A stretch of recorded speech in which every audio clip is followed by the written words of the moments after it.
नमस्कार बच्चों, क्या हालचाल आप सबके। आ चुका है तुम्हारा भाई इस चैप्टर के अपने मेन एक्सरसाइज लेकर। आज हम बात करेंगे एक्सरसाइज 10.2 की और पूरे एक्सरसाइज में केवल 4 रूल है। जी हाँ बच्चों, ये पूरा एक्सरसाइज समझने के लिए प्लस पिछले 15 साल का जो बोर्ड का एग्जाम है, जब आप इनकी स्टडी करोगे ना, मार्केट में जितने भी रिफ्रेशर मैथ्स के जितने भी किताब अवेलेबल है, सैंपल पेपर अवेलेबल है, मैं गारंटी के साथ कहता हूं आप कोई भी पीवाईक्यू का क्वेश्चन ले आना, इन 4 रूल से बाहर नहीं आएगा। तो मैं आपको स्टार्टिंग के 5 से 10 मिनट रूल समझाऊंगा। ये 4 रूल समझ लो, आप इस चैप्टर के सच कह रहा हूं हीरो कहलाओगे। कहीं का क्वेश्चन आ जाए आपको बिल्कुल डर नहीं लगने वाला। साथ में मैं आपको बार बार कहता हूं कि मैं अपने उन बच्चों के आंसर सीट भी लेके आता हूं जिन बच्चों ने मेरे 100 में से 100 मार्क्स अचीव किए हैं। तो ये कैसे लिखते हैं, ये कौन से स्टेप लिखते हैं कि मार्क्स नहीं कटने चाहिए सर, मार्क्स के साथ कोई कॉम्प्रोमाइज नहीं, तो इस बात का भी ध्यान रखेंगे। तो चलिए पहले मिलते हैं इस एक्सरसाइज के अपने 4 मेजर कॉन्सेप्ट से।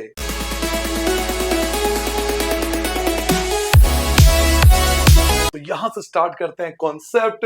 लिखिए अपने रजिस्टर में पहला कॉन्सेप्ट, रूल नंबर 1। पहला रूल नंबर 1 कुछ जाना पहचाना सा है। ये वही रूल है जो आपने पिछले एक्सरसाइज में भी किया था, आपको याद होगा। Radius is perpendicular to tangent line. मैं फिर से समझा रहा हूं क्योंकि मैं जानता हूं ये वाला रूल बहुत काम आने वाला है, तो फिर से लिख लीजिए रूल नंबर 1। मैंने आपको पिछले एक्सरसाइज में ये रूल सिखाया था। Radius is perpendicular to the tangent line. केवल 1 मिनट का समय लगेगा, ये रूल हम पहले रिवाइज कर लेते हैं।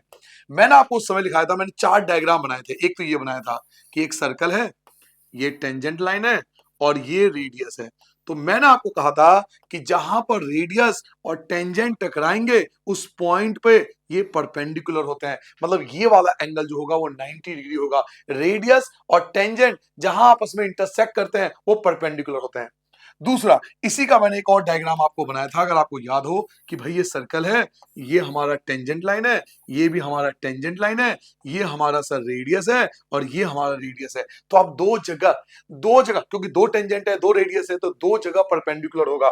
2 जगह परपेंडिकुलर होगा, एक तो ये परपेंडिकुलर होगा और एक ये परपेंडिकुलर होगा। ये सेंटर है क्योंकि ये रेडियस है और ये टेंजेंट है। ये सर रेडियस है और ये टेंजेंट है जो कि एक दूसरे पे परपेंडिकुलर होता है। तीसरा, एक और डायग्राम मैं आपको सिखाता हूं। तीसरा, मैंने उस समय भी शायद ये वाला डायग्राम लिया था कि ट्रायंगल लिया था और सर्कल लिया था, इस टाइप से ऐसा कुछ लिया था मैंने, आपको शायद याद होगा थोड़ा बहुत, है ना। ये ए हो गया, ये बी हो गया, ये सी हो गया, ये सेंटर हो गया। सर ये रेडियस है, ये भी आपका रेडियस है, ये भी आपका रेडियस है। अब आप ध्यान से देखो, this is a tangent line. ये टेंजेंट लाइन है और ये रेडियस है, और रूल कहता है कि टेंजेंट और रेडियस एक दूसरे के साथ परपेंडिकुलर होते हैं। रेडियस टेंजेंट एक दूसरे के साथ परपेंडिकुलर होता है, रेडियस और टेंजेंट एक दूसरे के साथ परपेंडिकुलर होता है। फोर्थ एक और डायग्राम आपको सिखाया था, शायद आपको याद हो। मैंने एक सर्कल लिया था, एक इसके चारों तरफ मैंने एक क्वाड्रिलेटरल टाइप कुछ ऐसा लिया होगा, क्वाड्रिलेटरल लिया होगा। फिर मैंने यहाँ पे सेंटर लिया होगा। उसके बाद सर जी, अगर हम इस रेडियस को ज्वाइन कर दे टेंजेंट पर, रेडियस को ज्वाइन कर दे टेंजेंट पर, रेडियस को ज्वाइन कर दे टेंजेंट पर, रेडियस को ज्वाइन कर दे टेंजेंट पर, तो फिर से यही रूल यहां भी लगेगा। क्या कि भाई रेडियस जो है ना, रेडियस ये टेंजेंट लाइन के साथ परपेंडिकुलर होता है। यही बार बार कह रहा हूं, चारों एक ही रूल है। बार बार डायग्राम क्यों बना रहा हूं, क्योंकि बुक में तो 2-4 क्वेश्चन आप कर लोगे, जब बाहर के क्वेश्चन आते हैं ना, जब प्रीवियस ईयर के क्वेश्चन आते हैं ना सर, ये वाले क्वेश्चन आते हैं ना, तो बच्चा कंफ्यूज हो जाता है, क्योंकि हम लोग दिमाग में एक ही डायग्राम बना के जा रहे हैं। नहीं, चारों डायग्राम बना लो, ऐसा है तो भी, ऐसा है तो भी, ऐसा है तो भी और ऐसा है तो भी, कंफ्यूज नहीं होना। तो चलिए, ये सर रेडियस है, ये सर टेंजेंट है एक दूसरे के साथ परपेंडिकुलर, ये हमारा रेडियस है, ये हमारा टेंजेंट है एक दूसरे के साथ परपेंडिकुलर, ये हमारा रेडियस है, ये हमारा टेंजेंट है एक दूसरे के साथ परपेंडिकुलर, ये हमारा टेंजेंट है और ये हमारा रेडियस है एक दूसरे के साथ परपेंडिकुलर। तो आपको पहला रूल याद रखना है कि radius is perpendicular to the tangent line. हर एक रेडियस जब टेंजेंट को टच करेगा तो वो एक दूसरे के साथ परपेंडिकुलर होगा। ये है रूल नंबर 1 जो कि हम 10.1 में करके आ चुके हैं। ठीक है, अब आते हैं दूसरे रूल पर। अब आते हैं रूल नंबर 2 पे। रूल नंबर 2 क्या कहता है? रूल नंबर 2 का नाम है सप्लीमेंट्री एंगल। जी हाँ, सप्लीमेंट्री एंगल, सप्लीमेंट्री एंगल। हम सबको पता है सप्लीमेंट्री एंगल होता है 180 डिग्री, आपको याद होगा जब दो एंगल का सम 180 होता है सप्लीमेंट्री एंगल, समपूरक कोण सप्लीमेंट्री एंगल के नाम से जाना जाता है। जब दो एंगल का सम 180 होता है तो that is called supplementary angle. अब मैथ में इस वाले चैप्टर में सर्कल में सप्लीमेंट्री एंगल कहां पर होता है ये जानिए। देखिए ये आपके पास सर्कल है, ये टेंजेंट लाइन है, ये भी टेंजेंट लाइन है, ये सेंटर है, ये आपका रेडियस है, ये आपका रेडियस है। तो ये रूल ये कहता है, ये रूल आपका ये कहता है कि सर दो टेंजेंट के बीच का एंगल, दो टेंजेंट के बीच का एंगल, दो टेंजेंट के बीच का यानी ये वाला जो एंगल है और दो रेडियस के बीच का एंगल यानी जो सेंटर पे एंगल बनेगा, जो सेंटर पे एंगल बनेगा ये वाला एंगल, इन दोनों का जब आप सम करोगे, मैं इनका नाम भी रख लेता हूं, मान लीजिए ए है, ये बी है, ये सी है और ये ओ है। तो ये वाला रूल कहता है कि एंगल ए और एंगल ओ इन दोनों का जो सम आएगा वो 180 आएगा। दो टेंजेंट के बीच का एंगल, दो टेंजेंट के बीच का एंगल और दो रेडियस के बीच का एंगल का सम जो होगा वो ऑलवेज 180 होगा। ये सप्लीमेंट्री एंगल के नाम से जाने जाते हैं। तो ये रूल भी याद रखना आपको कि एंगल ए, एंगल ए ये वाला और प्लस जो सेंटर पे एंगल बन रहा है एंगल ओ, इन दोनों का सम 180 होगा। ये चीज आप यहां भी समझ सकते हैं, ये चीज आप यहां भी समझ सकते हैं। ये वाला एंगल और ये वाला एंगल इन दोनों का सम जो होगा वो 180 होगा। दो टेंजेंट के बीच का एंगल और दो रेडियस के बीच का एंगल 180 होता है। दो टेंजेंट के दो रेडियस के बीच, दो रेडियस के बीच का एंगल और दो टेंजेंट के बीच का एंगल, इन दोनों का सम भी 180 होता है। आप कोई सा भी उठा सकते हो, आप कोई सा भी उठा सकते हो। दो रेडियस के बीच का एंगल, दो टेंजेंट के बीच का एंगल, इन दोनों का सम 180 होता है। This is called supplementary angle. तो ये रूल याद रहेगा ना कि दो टेंजेंट के बीच का जो एंगल होगा और दो रेडियस के बीच का यानी सेंटर पे जो एंगल होगा, इन दोनों का सम ऑलवेज 180 होता है। This is called supplementary angle. अब आते हैं रूल नंबर 3 पे।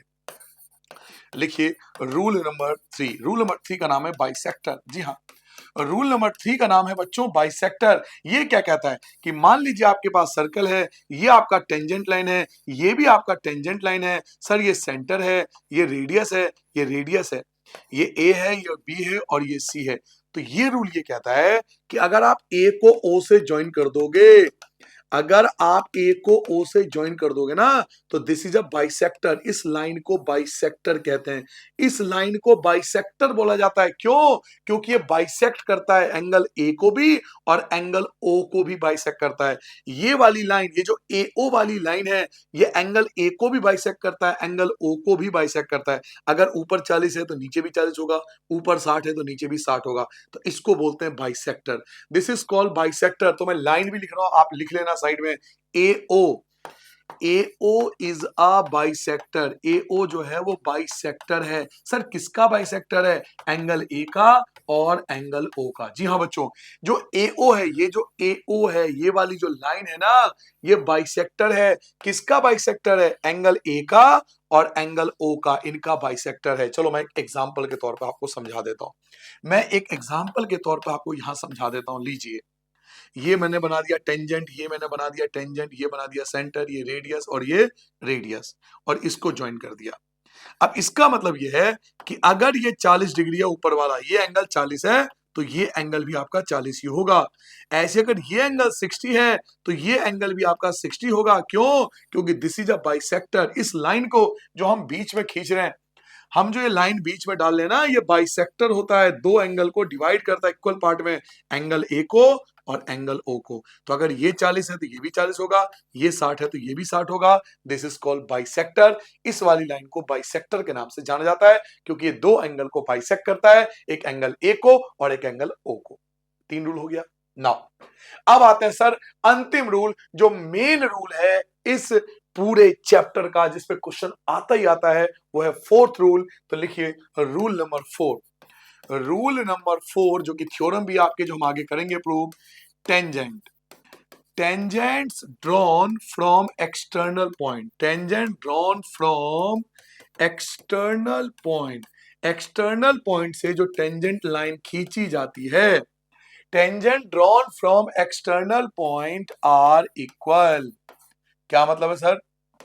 इसका ये मतलब है कि जो भी टेंजेंट आप खींचोगे एक्सटर्नल पॉइंट से वो इक्वल होगा। समझिए, मैं एग्जांपल के तौर पे आपको समझाता हूं। ये आपके पास सर्कल है, ये एक्सटर्नल पॉइंट है, इससे आपने एक टेंजेंट खींचा, इससे आपने एक टेंजेंट खींचा, ए से बी खींचा आपने और ए से सी भी खींचा। अब ध्यान से देखो, तो एक्सटर्नल पॉइंट ए है, एक्सटर्नल पॉइंट ए है और इससे आपने दो टेंजेंट खींचा, एक का नाम ए बी है और एक का नाम ए सी है।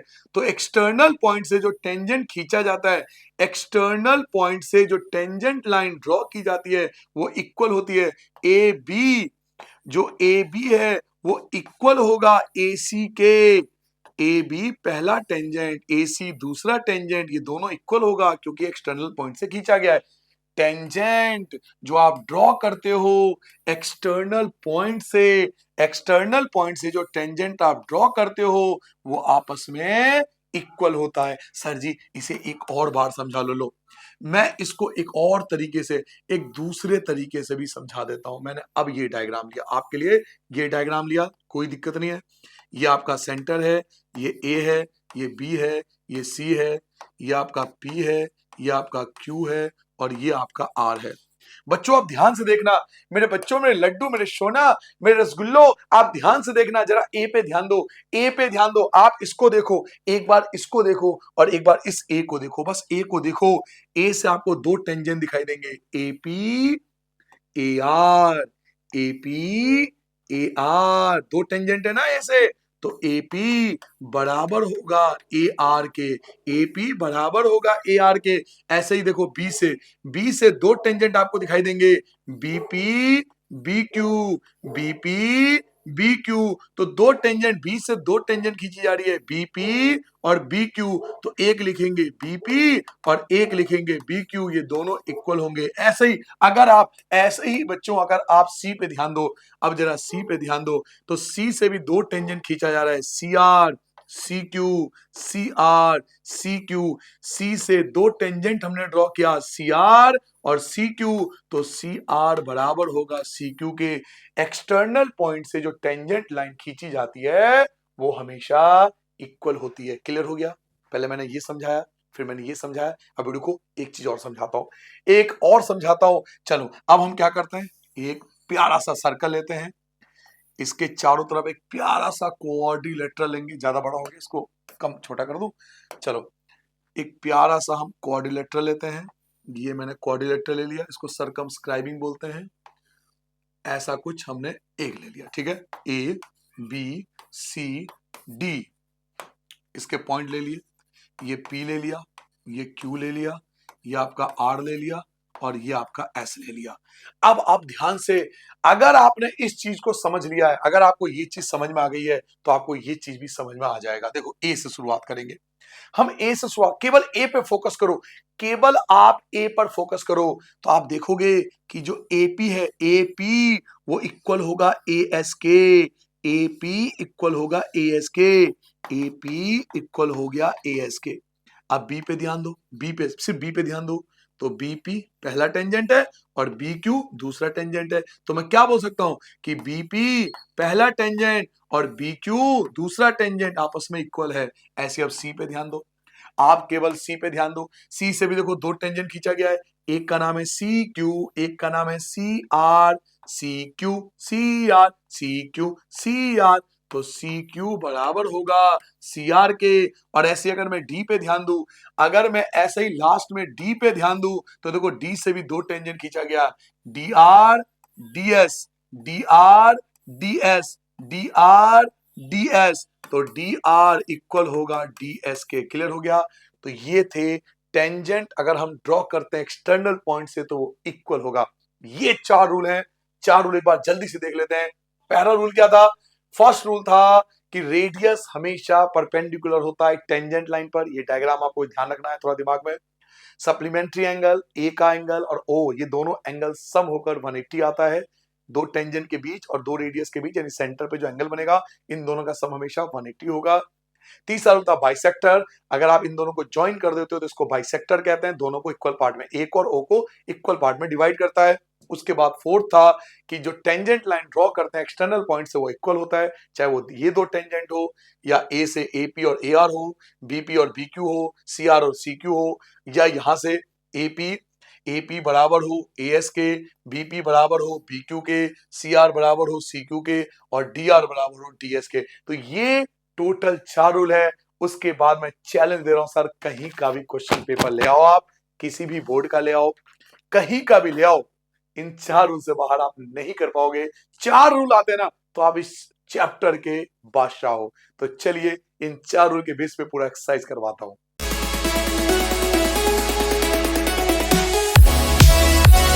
चलिए बच्चों, तो अगर आपने ये 4 रूल समझ लिए हैं तो देखो उन 4 रूल के बेस पे सारे क्वेश्चन कैसे अटेंड करना है। फर्स्ट क्वेश्चन कंप्यूटर भाई साहब ला चुके हैं, पढ़िए। फ्रॉम ए पॉइंट Q, एक पॉइंट Q है, length of the tangent, tangent की लंबाई जो है सर्कल पर वो 24 सेंटीमीटर है। समझिए, ये सर्कल है, ये पॉइंट Q से टेंजेंट की लंबाई जो है वो 24 सेंटीमीटर दे दिया, ठीक है।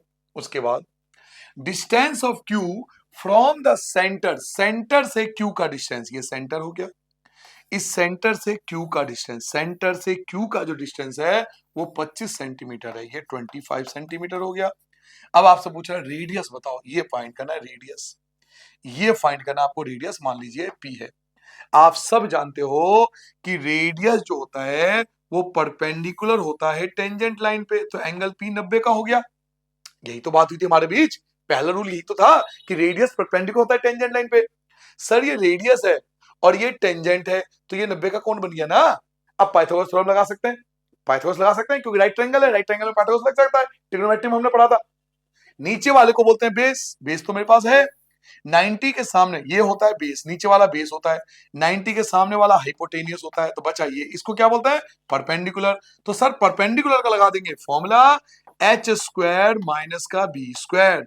हाइपोटेनियस क्या है सर, सर हाइपोटेनियस क्या है, हाइपोटेनियस है 25, हाइपोटेनियस का स्क्वायर यानी 25 मल्टीप्लाई 25 माइनस बेस क्या है सर, बेस हमारे पास 24 है, तो 24 मल्टीप्लाई 24 स्क्वायर है, दो बार लिख देंगे।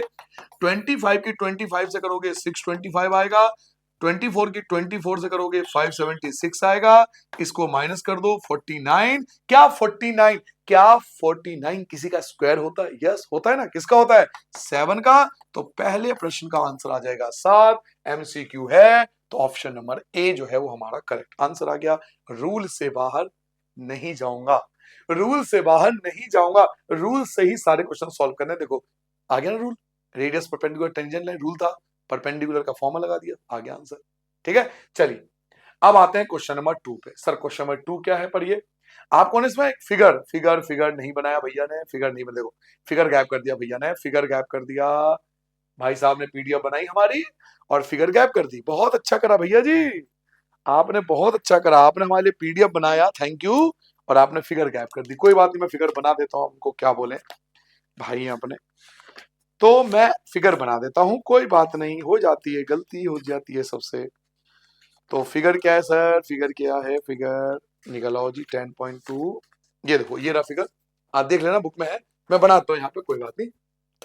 फिगर कुछ ऐसा है, ये एक सर्कल दे रखा है, उसके बाद दो टेंजेंट है, ऐसा कुछ, यहाँ P है, यहाँ Q है, यहाँ T है, यहाँ सेंटर है, इसको इससे मिला दो, इसको इससे मिला दो, यहाँ O है, ये वाला एंगल 110 है।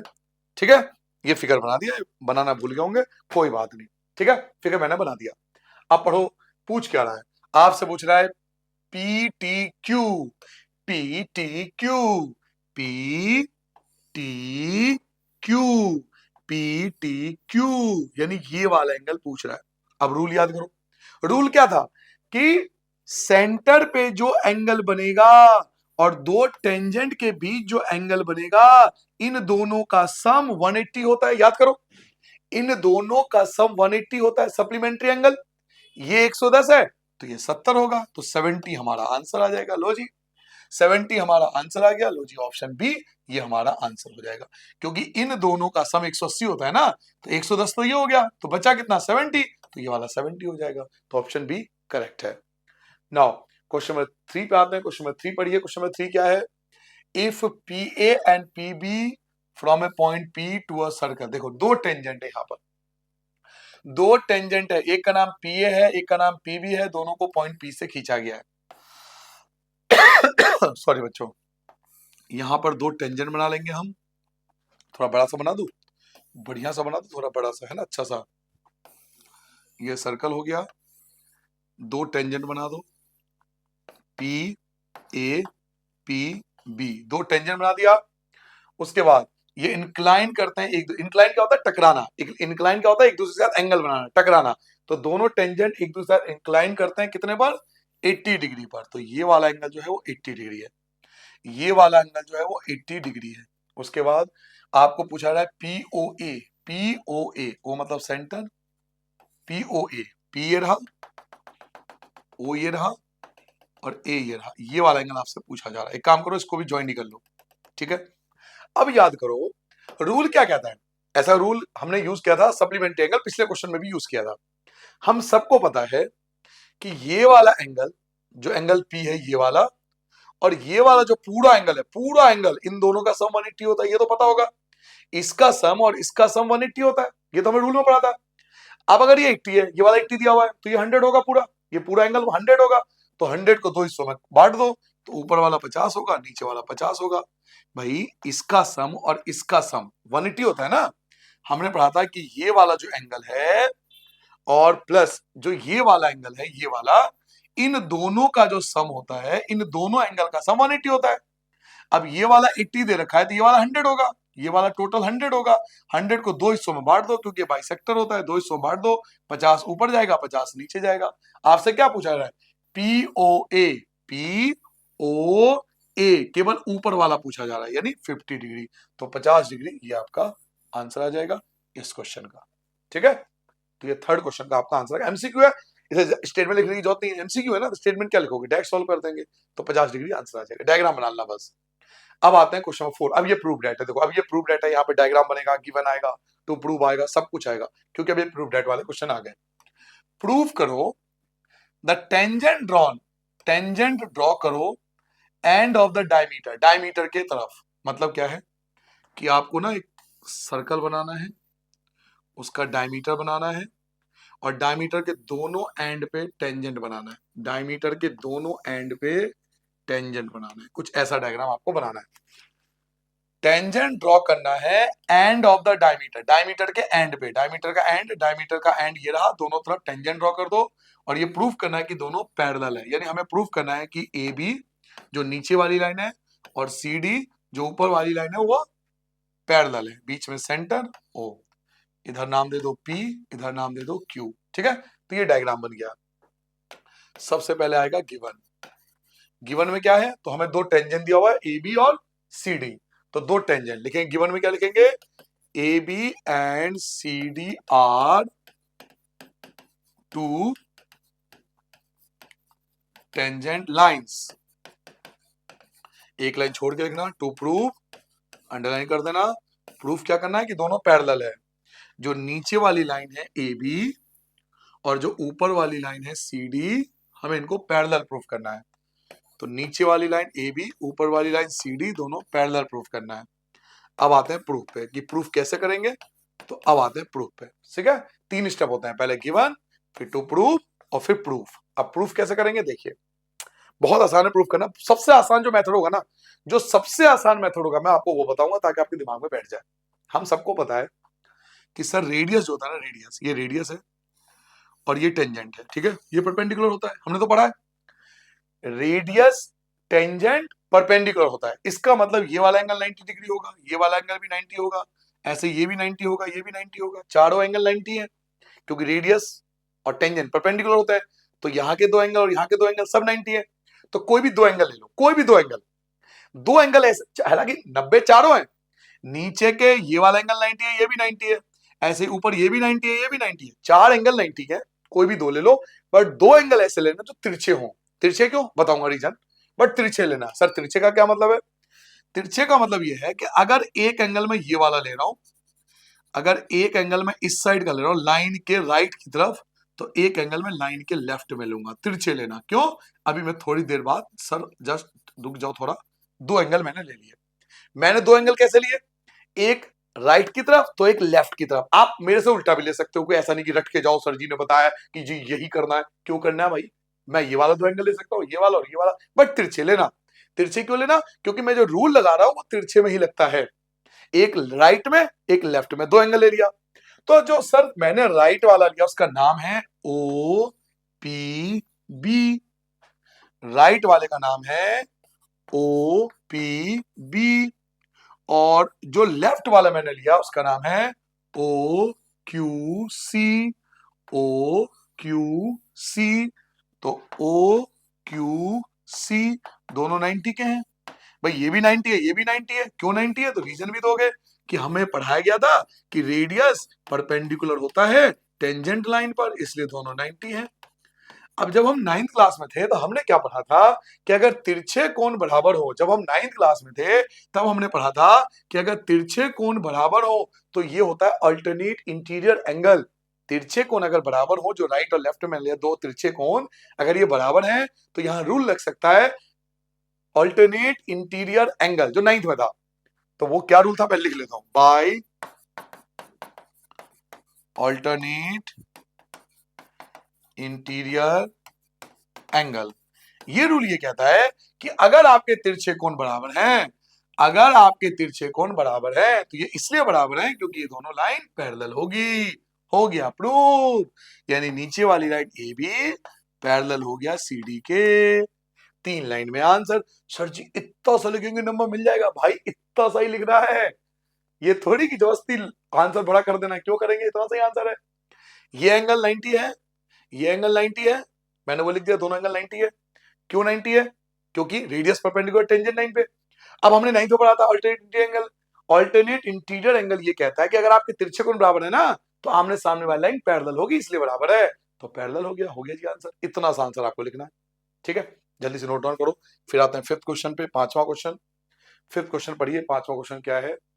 Prove that the perpendicular at the point of contact to the tangent. क्या मतलब है?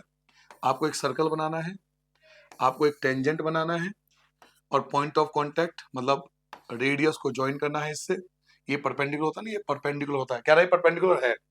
प्रूव करो जो परपेंडिकुलर है पॉइंट ऑफ कांटेक्ट, यहाँ पे जो कांटेक्ट पॉइंट ऑफ कांटेक्ट पे परपेंडिकुलर है to the circle passes through the centre, वो हमेशा सेंटर से पास करेगा। आपको प्रूव करना है कि सेंटर से ही पास करेगा। आपको ये प्रूव करना है कि सेंटर से ही। ये कह रहा है 90 है, ये कह रहा है 90 है, ये कह रहा है 90 है। बस ये प्रूव करो कि सेंटर से ही पास होता है।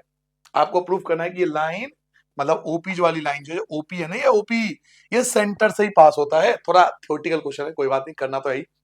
ओपी जो है वो सेंटर से पास होता है, ये हमें प्रूफ करना है, ठीक है? कोई बात नहीं, मैं प्रूफ करके देता हूं। सबसे पहले लिखेंगे गिवन।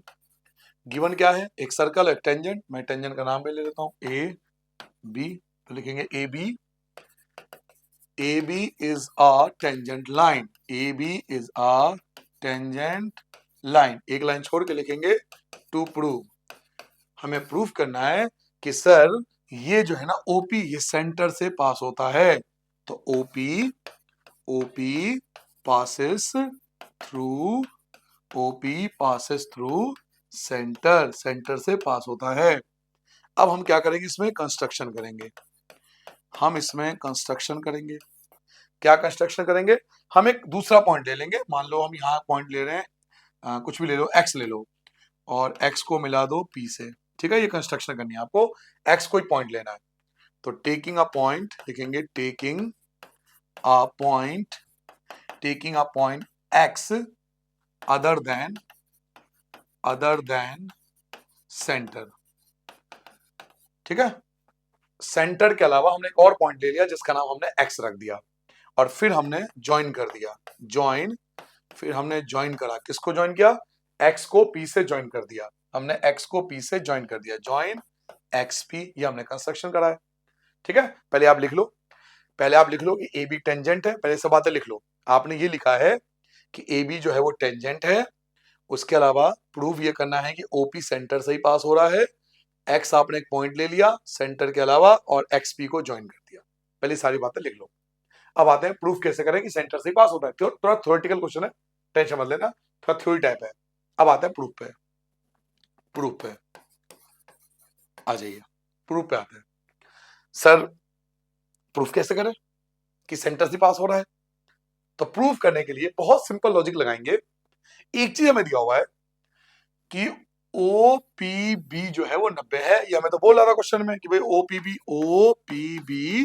90 है, ये हमें क्वेश्चन में गिवन है। ठीक है, अब हमने जो एक्स पॉइंट लिया है और पी को मिलाया है अदर देन सेंटर, सेंटर के अलावा हमने एक पॉइंट लिया एक्स, उसको मिला दिया। अब हमने मिलाया, हम कह रहे हैं कि सेंटर ये नहीं ये है, हम कह रहे हैं सेंटर ये नहीं ये है।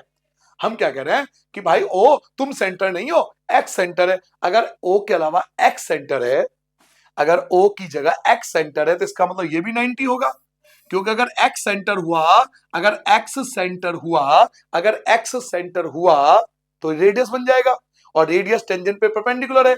इसका मतलब अगर ओ सेंटर नहीं और एक्स सेंटर है तो जो एक्स पी बी है, एक्स पी बी ये भी 90 होगा, क्योंकि रेडियस और टेंजेंट है। तो मैं लिख सकता हूं एंगल एक्स पी बी भी 90 होगा, क्योंकि हमें पता है कि रेडियस परपेंडिकुलर होता है टेंजेंट लाइन पे।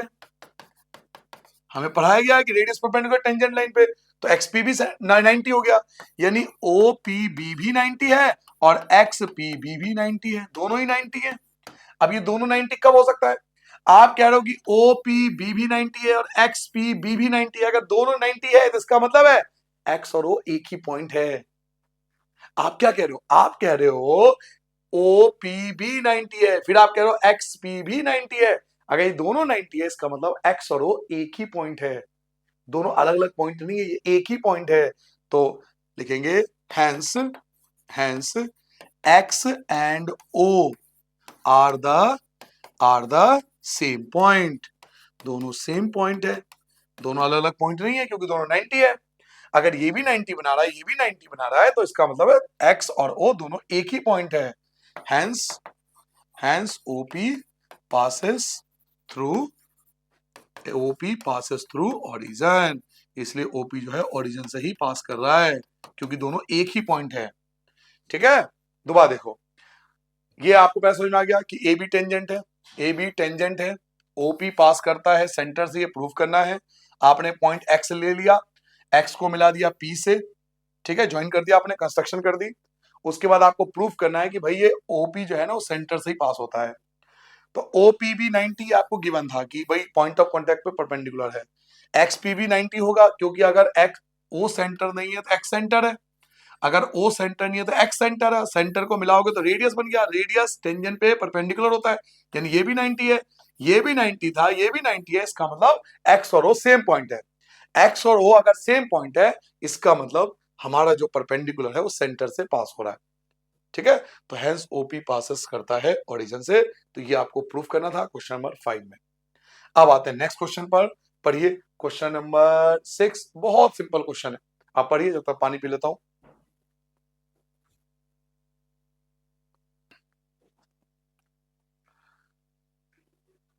पढ़िए बेटा क्वेश्चन नंबर 6, और ये जाना पहचाना क्वेश्चन है।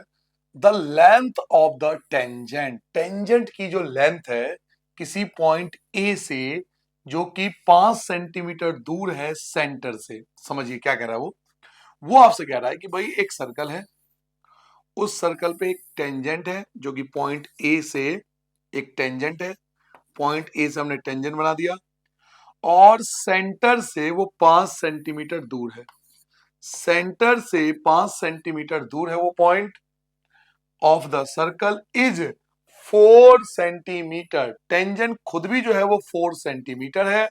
फाइंड द रेडियस, आपको रेडियस फाइंड करना है। तो आप याद करो, इस टाइप के बहुत सारे क्वेश्चन आप ऑलरेडी करके आ चुके हो, इवन पहले एक्सरसाइज में भी था, दूसरे एक्सरसाइज में भी था, ऐसा क्वेश्चन आप करके आ चुके हो। यहाँ एक एंगल 90 डिग्री है जो कि एंगल बी है, रीजन आपको पता है कि रेडियस और टेंजेंट एक दूसरे पे परपेंडिकुलर होते हैं, और परपेंडिकुलर पाइथागोरस थ्योरम परपेंडिकुलर निकालेंगे। तो चलिए इन सभी बातों का ध्यान रखते हुए आप ये देखो कि कौन सा एंगल 90 है। भाई ए है, बी और ओ, इनमें से जो एंगल बी हो 90 है। सर एंगल बी 90 है, क्यों है सर? क्योंकि हमने क्या सीखा था, हमने सीखा था कि radius is always perpendicular to the tangent line, ये हमने सीखा था। तो एंगल भी 90 हो गया।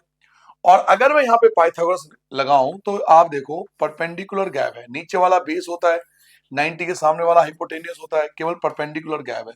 तो परपेंडिकुलर का फॉर्मूला लगा देंगे, under root hypotenuse square minus का बेस स्क्वायर। हाइपोटेनियस क्या है, जो 90 के सामने है, यानी कि 5, 5 को 2 बार लिख देंगे। माइनस बेस कौन है, तो बेस हमारा नीचे वाला यानी कि 4, तो 2 बार 4 लिख देंगे। 5 की 5 से करोगे 25 आएगा, 4 की 4 से करोगे 16 आएगा, बचेगा माइनस करके 9, और 9 किसका स्क्वायर होता है, 3 का। तो जो आपका रेडियस होगा वो 3 सेंटीमीटर होगा। तो 3 सेंटीमीटर आपका रिक्वायर्ड आंसर आ गया इस क्वेश्चन का। तो ऐसा क्वेश्चन हम पहले भी कर चुके हैं, इवन पहले एक्सरसाइज में भी था, दूसरे में भी था। पहले जो स्टार्टिंग है शायद 1-2 किया था, वो भी ऐसी था कुछ। तो बिल्कुल वही क्वेश्चन है, ठीक है। अब आते हैं देखिए नेक्स्ट क्वेश्चन पे, क्वेश्चन नंबर 7 पढ़िए। क्वेश्चन नंबर 7 क्या है, टू कॉन्सेंट्रिक सर्कल, ये भी कुछ ऐसा ही है, इसमें भी पाइथागोरस का कॉन्सेप्ट लगेगा, ये भी कुछ ऐसा ही है। पहले डायग्राम बना के देता हूं आपको, पढ़िए।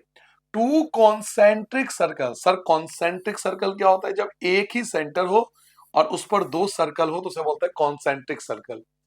एक का रेडियस 5 है, एक का रेडियस 3 है, यानी बड़े वाले सर्कल का रेडियस 5 है, छोटे वाले सर्कल का रेडियस 3 है।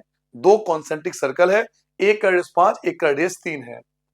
Find the length of the chord, उस कॉर्ड की लेंथ निकालो लार्जेस्ट सर्कल की। लार्जर सर्कल का जो कॉर्ड है, मतलब लार्जर सर्कल का जो कॉर्ड होगा जो टच करना चाहिए स्मॉलर सर्कल को, लार्जर सर्कल का कॉर्ड स्मॉलर सर्कल को टच करना चाहिए, ठीक है। अब मैं इसका रियल डायग्राम बनाता हूं, देखो वो कुछ ऐसा आपसे कह रहे हैं कि भाई एक सर्कल आपको बनाना है, उसके ऊपर आपको दूसरा सर्कल बनाना है, बड़ा सर्कल बनाना है। छोटे की जो रेडियस है वो 3 है, बड़े वाले की सर्कल की 5 है रेडियस। बड़े सर्कल का कॉर्ड छोटे वाले को टच करता है, ये आपका सेंटर हो जाएगा कॉन्सेंट्रिक सर्कल। छोटे वाले की रेडियस आपको दिया हुआ है, छोटे वाले सर्कल की जो रेडियस है वो 3 है। वहीं पर अगर आप बड़े वाले सर्कल की बात करें, बड़े वाले सर्कल का रेडियस, ये बड़े वाले सर्कल का रेडियस है जिसकी वैल्यू 5 है। तो फिर आप देखो, अगर आप ए मान लो, इसको बी मान लो, इसको सी मान लो, और इस ट्रायंगल को अगर आप ध्यान से देखो तो एक एंगल फिर से 90 डिग्री है, और आप सबको रीजन पता है। अगर मैं केवल इसी ट्रायंगल पे गौर करूं तो इसका जो एंगल बी है वो 90 डिग्री है। फिर वही कहानी कि भाई ये रेडियस है और ये टेंजेंट है, रेडियस और टेंजेंट एक दूसरे में परपेंडिकुलर होता है, तो ये वाला एंगल 90 हो गया। तो मैं लिखूंगा जो एंगल बी जो है वो 90 है। रीजन भी दूंगा कि भाई रेडियस जो है हमारा परपेंडिकुलर होता है हमेशा टेंजेंट लाइन पर, ठीक है। और अगर मैं पाइथागोरस का कॉन्सेप्ट लगाऊं इस ट्रायंगल में, तो आप क्लियरली देख सकते हो कि नीचे वाली लाइन गायब है, जो कि बेबी को भी पसंद है। बेबी को क्या पसंद है, तो बेबी को बेस पसंद है, गाना है ना। तो बेस, हमें बेस निकालना है, तो बेस निकालेंगे पाइथागोरस थ्योरम से। बेस का फॉर्मूला हम सब जानते हैं, ऐसा क्वेश्चन हम कर भी चुके हैं। तो बेस निकालूंगा, सिंपल बेस निकालेंगे, आंसर आ जाएगा। देखिए बेस का फॉर्मूला क्या होता है, बेस का फॉर्मूला होता है under root H square minus का पी स्क्वायर।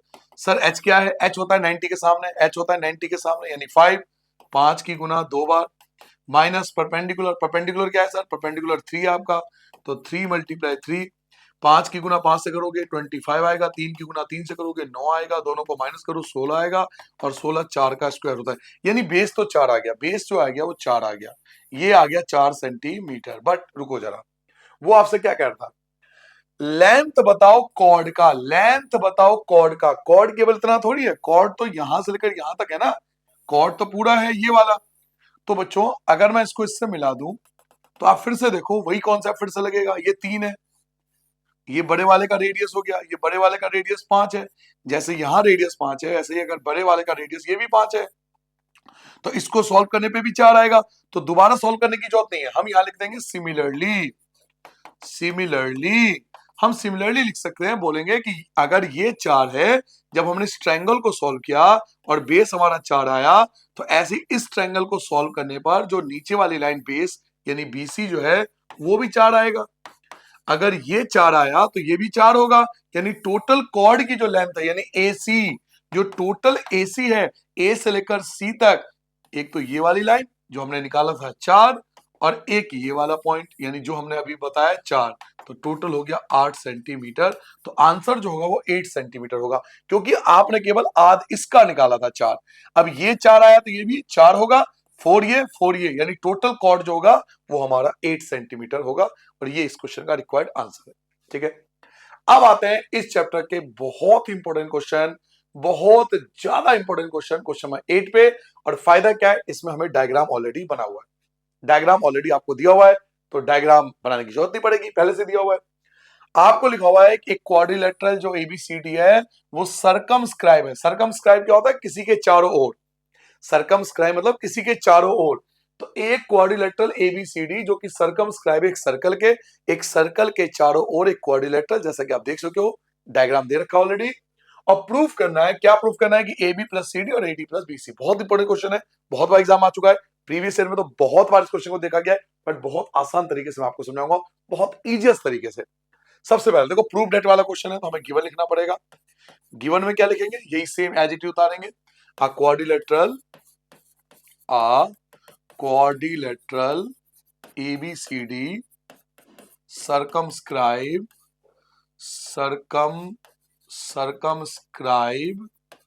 आ सर्कम ये पूरा हटा ही दो, लो दोबारा लिख देता हूं, है ना। सरकमस्क्राइब, यही पूरा लिखना है, सरकमस्क्राइब आ सर्कल। ठीक है, ये गिवन हो गया।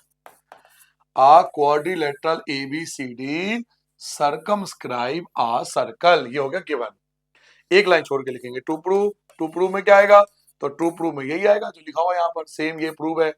तो A B plus C D equal to A D plus B C, ये हमें प्रूफ करना है। अब देखो प्रूफ करने पे जा रहा हूं मैं, और बहुत सिंपल तरीके से, ऐसा सिंपल तरीका कि देखते ही मजा आ जाए। बच्चों याद करो, मैंने आपको 4 रूल लिखवाया था इस एक्सरसाइज के स्टार्ट होने से पहले। 4 रूल सिखाया था, उसमें फोर्थ रूल क्या था? टेंजेंट लाइन वाला। Tangent line drawn from external point are equal, ये लाइन लिखवाई थी, फोर्थ रूल। उसमें हमने कुछ बताया था कि ए से देख लो टेंजेंट लाइन, चाहे आप बी से देख लो टेंजेंट लाइन, कुछ कहानी आपको याद होगी। याद आया टेंजेंट लाइन इक्वल होते हैं? चार, चौथा रूल, फोर्थ रूल जो था, तो पहले वो लाइन लिखेंगे। जो हम रूल लगा रहे हैं ना, पहले वो लाइन लिखना पड़ेगा कि रूल क्या था। टेंजेंट्स, रूल ये था, tangents drawn tangent drawn from external point, tangent drawn from external point are equal, ये लाइन था, ये रूल का नाम था कि जो टेंजेंट आप ड्रॉ करो एक्सटर्नल पॉइंट से वो इक्वल होता है।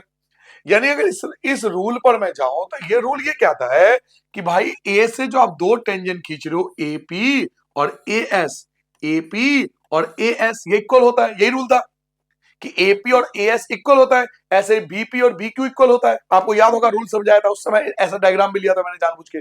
तो एपी और ए एस इक्वल हो गया। तो सबसे पहला हो गया कि एपी इक्वल है ए एस के, ये हो गया पहला ए से। अब बी पे ध्यान दो, बी पे ध्यान दो। आप अगर बी पे ध्यान दो तो मैं क्या बोलूंगा? बीपी इक्वल है बीक्यू के, तो मैं यहां लिख सकता हूं बीपी इक्वल है बीक्यू के, ये हो गया सेकंड पार्ट।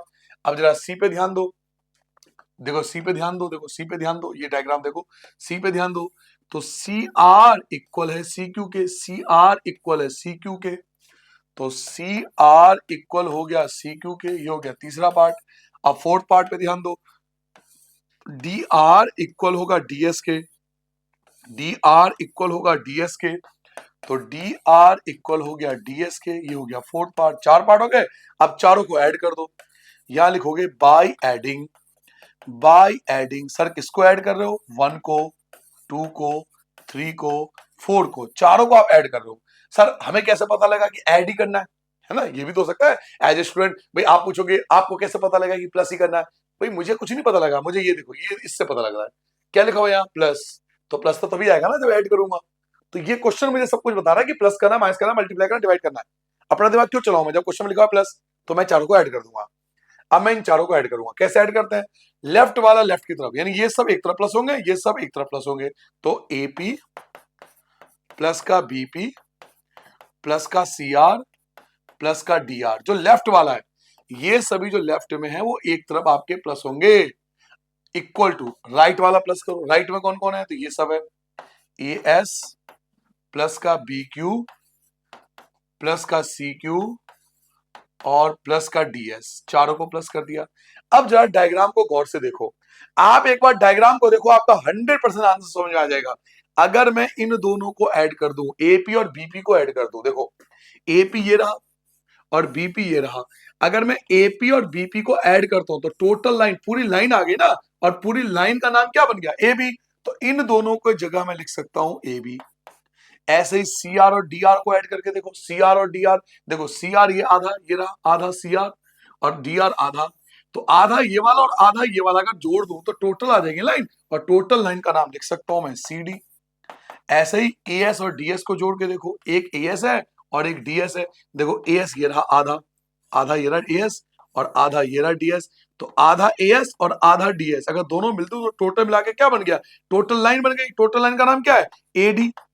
लास्ट क्या बचा, आप BQ और CQ को जोड़ के देखो, BQ और CQ देखो, BQ ये रहा, BQ आपका आधा पार्ट है, ये आधा पार्ट BQ का है और आधा पार्ट CQ का है, तो आधा BQ और आधा CQ, ये वाला आधा और ये वाला आधा मिलकर टोटल लाइन आ गई। टोटल लाइन का नाम क्या है, BC। तो लो जी, आपको यही तो प्रूव करना था, आपको यही तो प्रूव करना था। सर जी तो बड़ा सिंपल था। हाँ भाई, मैं भी तो कह रहा हूँ सिंपल है, कोई कॉम्प्लिकेटेड चीज है ही नहीं, सिंपल कॉन्सेप्ट है। आपको रूल याद होना चाहिए मेरे वाले, जो मैंने आपको 4 रूल लिखवाए।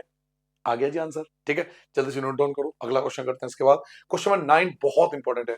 ये जो मैं नेक्स्ट क्वेश्चन कराने वाला हूं ना आपको, सर ये अलग ही लेवल का क्वेश्चन है, इससे लिख लो आप मोस्ट मोस्ट मोस्ट मोस्ट, जितनी बार लिख सको लिख लो।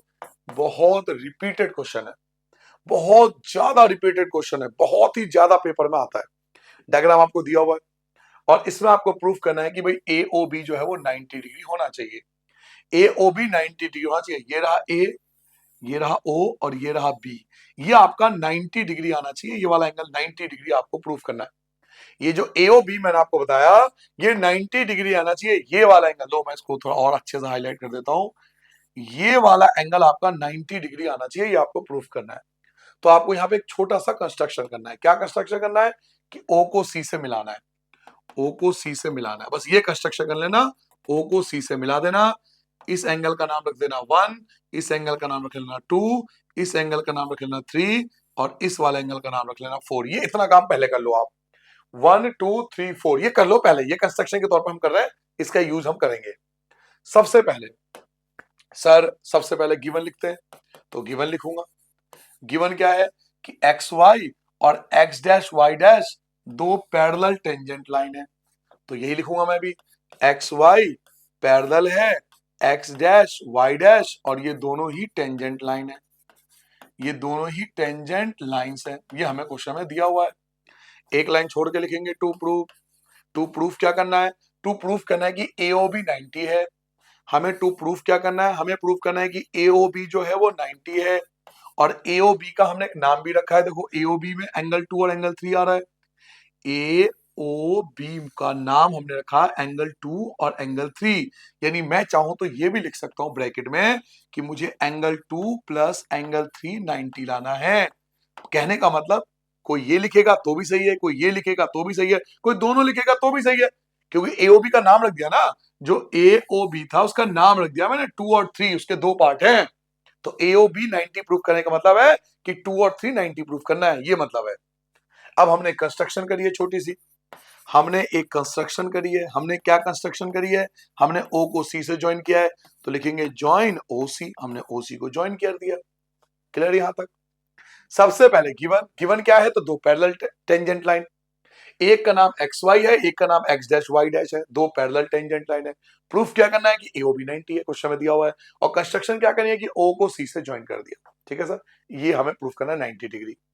शुरू करें, चलिए शुरू जब करेंगे तो आइए मैं क्या करता हूं, चलो मैं अगले पेज पे डायग्राम लेता हूं, मैंने ले रखा है पहले से डायग्राम ताकि आपको और अच्छे से समझा सकूं। देखो प्रूफ, प्रूफ शुरुआत करो।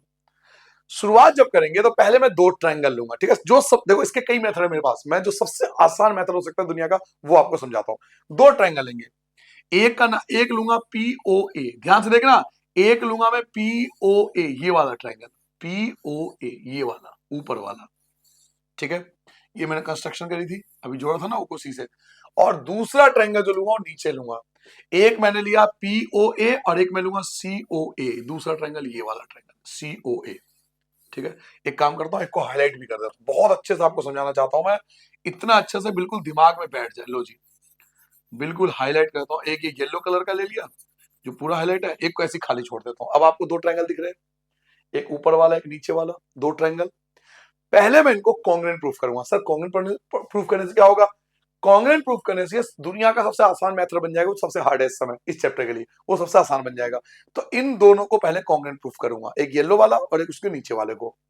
सर कॉन्ग्रेंट कैसे प्रूव करते थे? 9th क्लास में करते थे, दो ट्रायंगल लेते थे, एक का नाम है POA, ऊपर वाले का नाम है POA, ऊपर वाले का नाम है POA एंड, और नीचे वाले का नाम क्या है? तो नीचे वाले का नाम है COA, दो ट्रायंगल ले लिया मैंने COA।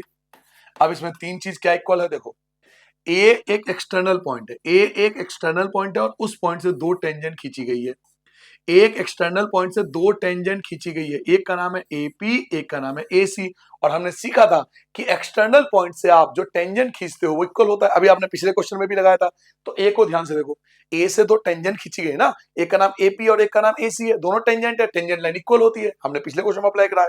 तो मैं लिख सकता हूं कि AP इक्वल टू AC, क्यों? क्योंकि दोनों टेंजेंट लाइन है, क्योंकि दोनों टेंजेंट लाइंस है, टेंजेंट लाइन एक्सटर्नल पॉइंट से इक्वल होती है। दूसरा, अगर आप OA को ध्यान से देखो तो OA दोनों में कॉमन है, दोनों में ही कॉमन है, तो मैं लिख सकता हूं OA इक्वल टू OA, यहां पर आएगा कॉमन, उभयनिष्ठ, क्योंकि दोनों में है।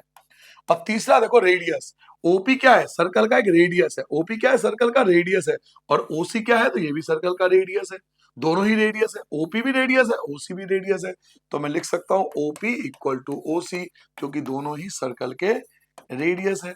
अब तीन चीज मिल गई, तो मैं लिख सकता हूं ट्रायंगल POA कॉन्ग्रेंट हो गया COA के साइड साइड साइड, क्योंकि एंगल की तो बात ही नहीं हुई, तीनों साइड लिया मैंने, कॉन्ग्रेंट हो गया। जैसे ये दोनों कॉन्ग्रेंट हो गए, जैसे ही बच्चों ये दोनों ट्रायंगल कॉन्ग्रेंट हो गए, तो हमें 9th क्लास में सिखाया गया था कि अगर दो ट्रायंगल कॉन्ग्रेंट है तो उनके एंगल भी इक्वल होगा सिंपलिसिटी से। अगर ये दोनों कॉन्ग्रेंट है तो इनके एंगल भी इक्वल होंगे सिंपलिसिटी से। इसका नाम था एंगल 1 और इसका नाम था एंगल 2, याद करो, तो ये दोनों इक्वल हो गए, तो मैं लिख सकता हूं angle 1 equal to angle 2, bracket में लिख सकता हूं सिंपलिसिटी। और अगर मैं नीचे देखूं तो नीचे भी दो ट्रायंगल है, देखो ये BOC, एक तो ये वाला BOC और एक BOQ, ये वाला, यहां भी दो ट्रायंगल है, ये दोनों भी कॉन्ग्रेंट होंगे। तो क्या सर दोबारा कॉन्ग्रेंट प्रूफ करेंगे? नहीं, अगर ऊपर के दो ट्रायंगल कॉन्ग्रेंट है तो नीचे के भी जो दो ट्रायंगल है कॉन्ग्रेंट होंगे, इनको प्रूफ करने की जरूरत नहीं है, क्योंकि एक बार प्रूफ कर चुके हैं। हमें सिर्फ एक बार प्रूफ करना है, हमने एक बार प्रूफ कर दिया, हमारा काम हो गया। अगर ऊपर के दो ट्रायंगल कॉन्ग्रेंट है तो नीचे के दो ट्रायंगल भी कॉन्ग्रेंट होंगे, तो हम लिखेंगे सिमिलरली, इसी प्रकार सिमिलरली एंगल 3 इक्वल होगा एंगल 4 के, यहां भी लिख सकते हैं सीपीसीटी से, कि दोबारा क्यों प्रूफ करेंगे, इसका नाम 3 था और इसका नाम 4 था। अगर 1 और 2 इक्वल है तो 3 और 4 भी इक्वल होगा, 1 और 2 इक्वल है तो 3 और 4 भी इक्वल होगा, ठीक है। अब 9th क्लास में वापस चलते हैं। 9th क्लास में हमने क्या सीखा था कि सर इन सब का सम, इन चारों एंगल का सम 180 होता है, क्योंकि स्ट्रेट लाइन बनना है, देखो डी जैसा शेप बनना है, 9th क्लास याद करो, इन चारों का सम 180 होता है। तो मैं लिख सकता हूं angle 1 plus angle 2 plus angle 3 plus angle 4, इन चारों का सम 180, ब्रैकेट में लिख सकता हूं स्ट्रेट लाइन, स्ट्रेट लाइन है ये, स्ट्रेट लाइन बोलते थे इसको, और दो एंगल हो तो लीनियर पेयर, दो एंगल के लिए लीनियर पेयर, दो से ज्यादा एंगल के लिए स्ट्रेट लाइन, लीनियर पेयर नहीं लिखना चाहिए कायदे से, लिख भी दोगे तो गलत नहीं है, बट मैं आपको यही एडवाइस दूंगा कि स्ट्रेट लाइन लिखो, दो से ज्यादा एंगल के लिए, लीनियर पेयर केवल दो एंगल के लिए आती है, चार एंगल है तो स्ट्रेट लाइन, इन चारों का सम 180 होगा। अब 2 और 3 को बिल्कुल टच मत करना, क्यों 2 और 3 को क्यों टच नहीं करना सर जी? क्योंकि आपको प्रूफ करना है, देखो प्रूफ डेट में क्या था कि एंगल 2 और 3 90 प्रूफ करना है, तो 2 और 3 को बिल्कुल टच नहीं करोगे, क्योंकि ये आपको प्रूफ करना है, तो 2 और 3 को बिल्कुल टच नहीं करोगे, बाकी सबको हटा दूंगा। कैसे हटाऊंगा? देखो एंगल 1 लिखा हुआ है, एंगल 1 इक्वल एंगल 2 के, एंगल 1 इक्वल एंगल 2 के, एंगल 1 इक्वल एंगल 2 के, तो एंगल 1 की जगह एंगल 2 आएगा, एंगल 2 की जगह एंगल 2 ही रहेगा, एंगल 3 की जगह एंगल 3 रहेगा, और एंगल 4, एंगल 4 देखो, एंगल 4 किसके इक्वल है? एंगल 4 इक्वल एंगल 3 के, तो एंगल 4 को हटा दूंगा, एंगल 4 की जगह एंगल 3 आ जाएगा, 180 की जगह 180 आ जाएगा। चलो ये इस चीज को दोबारा समझो, मैं चाहता हूं आप इस चीज को ना दोबारा समझो, एक बार और समझो। देखो एंगल एंगल 1 की जगह मैं लिख सकता हूं, एंगल 1 की जगह एंगल 2 को, एंगल 2 अपनी जगह रहेगा, एंगल 3 अपनी जगह रहेगा, और एंगल 4 इक्वल एंगल 3 के, एंगल 4 की जगह एंगल 3, 180 की जगह 180 रहेगा, एंगल 2 दो बार है, एंगल 3 भी दो बार है, तो दो बार angle 2 plus angle 3 equal to 180 की जगह 180, angle 2 plus angle 3 equal to 180, और ये भाई साहब 2 जो है वो आ जाएंगे डिवाइड में, 180 को 2 से डिवाइड करोगे आपका 90 आ जाएगा। आप चाहो तो यहीं छोड़ सकते हो, या मैंने आपको बताया था 2 और 3 का मतलब क्या है? एंगल AOB, 2 और 3 का मतलब क्या है? AOB, 90 और ये हमारा आ गया आंसर। बल्ले बल्ले मौज करो, लो जी आंसर आ गया। ठीक है, अल्टीमेटली इस क्वेश्चन में ये था कि अगर कोई दो ट्रायंगल को कॉन्ग्रुएंट प्रूफ कर दे, पीओए को ऊपर वाले को और सीओए नीचे वाले को, अगर इन दोनों को कोई कॉन्ग्रुएंट प्रूफ कर दे तो वो आंसर ले आएगा। हमने क्या करा, हमने दो ट्रायंगल को कॉन्ग्रुएंट प्रूफ किया था, हमने सिर्फ दो ट्रायंगल को कॉन्ग्रुएंट प्रूफ किया। इससे हमारा क्या हुआ कि एंगल 1 और एंगल 2 इक्वल हो गया। अब एंगल 1 और 2 इक्वल हुआ तो 3 और 4 भी इक्वल हो गया। चारों का सम 180 है। 2 और 3 को टच नहीं करना क्योंकि तो हमें प्रूफ ही करना है। 1 की जगह 2 आ गया, 2 की जगह 2 आ गया, 3 की जगह 3 आ गया, 4 की जगह 3 आ गया। 2 और 2 दो बार है, 3 और 3 भी दो बार है, तो दो बार एंगल 2 एंगल 3, 2 आ जाएगा डिवाइड में, 180 को 2 से काटोगे 90 आ गया, हो गया आंसर। ठीक है, चलो जल्दी से नोट डाउन कर लो। इसके बाद हम नेक्स्ट क्वेश्चन करेंगे, क्वेश्चन नंबर 10। थोड़ा इजी है, इतना हार्ड नहीं है वो। क्वेश्चन नंबर 10 पर, ये क्वेश्चन नंबर 10 हमारे पास क्या है, prove that the angle between two tangent, दो टेंजेंट के बीच का एंगल, दो टेंजेंट के बीच का एंगल, मतलब सर्कल बनाओ, दो टेंजेंट बनाओ, उनके बीच का एंगल बनाओ, ये बनाओ। ठीक है, prove that the angle between two tangent drawn from external point, जो कि एक्सटर्नल पॉइंट हमने दो टेंजेंट खींची है, उन दोनों के बीच का एंगल, यानी ये वाला एंगल एक सर्कल पर इज सप्लीमेंट्री, सप्लीमेंट्री होगा, 180 होगा किसके, उस एंगल के जो बनता है line segment joining the point of the contact of the centre, centre को कॉन्टैक्ट करने पर, मतलब सेंटर ये है और सेंटर को ज्वाइन कर दो इससे, सेंटर को ज्वाइन कर दो इससे, ये वाला एंगल। ठीक है, ये वाला एंगल और ये वाला एंगल सप्लीमेंट्री है, हमें ये प्रूव करना है। हमें प्रूव करना है कि दो टेंजेंट के बीच का एंगल, दो टेंजेंट के बीच का एंगल और दो रेडियस के बीच का एंगल, इन दोनों का सम, इन दोनों का सम, जो येलो कलर से मैंने एंगल बनाया, इन दोनों का सम 180 डिग्री मुझे प्रूफ करना है। तो पहले नाम रख लो, इसका नाम ए है, इसका नाम बी है, इसका नाम सी है, वो तो ओ है। सबसे पहले लिखेंगे गिवन, गिवन में हमें दो टेंजेंट दिया हुआ है, हम लिखेंगे A B and A C are two tangent line, A B और ए सी दो टेंजेंट लाइंस हैं। एक लाइन छोड़ के लिखेंगे टू प्रूव, हमें क्या प्रूफ करना है कि दो एंगल, यानी एंगल ए और angle O, angle A plus angle O दोनों मिला के 180, ये प्रूफ करना है। ठीक है सर, अब प्रूफ करना स्टार्ट कर देंगे। यहां लिखेंगे प्रूफ, एक लाइन छोड़ के लिखना प्रूफ। अब प्रूफ करना स्टार्ट कर दो। देखो एक बात बताओ, ये है तो रेडियस ही ना, ये है तो रेडियस और ये है टेंजेंट, और हम सबको पता है कि रेडियस और टेंजेंट 90 डिग्री का एंगल बनाता है, तो मैं लिख सकता हूं एंगल बी जो है वो 90 है। ऐसे ही देखो, ये है तो रेडियस, ये जो ओसी है रेडियस है और ये टेंजेंट है, और हम सब जानते हैं कि रेडियस और टेंजेंट परपेंडिकुलर होते हैं, यानी ये भी 90 हो गया, तो एंगल सी भी 90 होगा। एंगल बी और एंगल सी दोनों 90 हो गए, दोनों का रीजन सेम है। क्या रीजन है कि सर रेडियस परपेंडिकुलर होता है टेंजेंट लाइन पर, ये रूल था ना। तो दो एंगल तो मुझे मिल गए 90 90 वाले, एक एंगल बी आपका 90 हो गया और एक एंगल सी आपका 90 हो गया। अगर ध्यान से देखा जाए तो ये टोटल क्वाड्रिलेटरल है, क्वाड्रिलेटरल है बच्चों, ध्यान से देखो, ए बी ओ सी को ध्यान से देखो, ये क्वाड्रिलेटरल है, चतुर्भुज है क्वाड्रिलेटरल। क्वाड्रिलेटरल में चार एंगल होते हैं, क्वाड्रिलेटरल में चार एंगल होते हैं और चारों का जो सम होता है वो 360 होता है। ये क्वाड्रिलेटरल है, ए बी ओ सी, ये क्वाड्रिलेटरल बना रहा है। क्वाड्रिलेटरल में चार एंगल होते हैं और चारों का सम 360 होता है। तो मैं अब लिख सकता हूं कि sir angle A, angle B, angle O, angle C चारों मिला के आएगा 360। क्यों?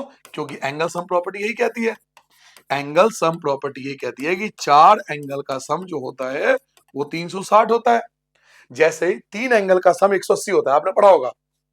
एक ट्रायंगल होता है, ट्रायंगल, ट्रायंगल में तीन एंगल होते हैं और तीन एंगल का सम 180 होता है, तीन एंगल का सम 180।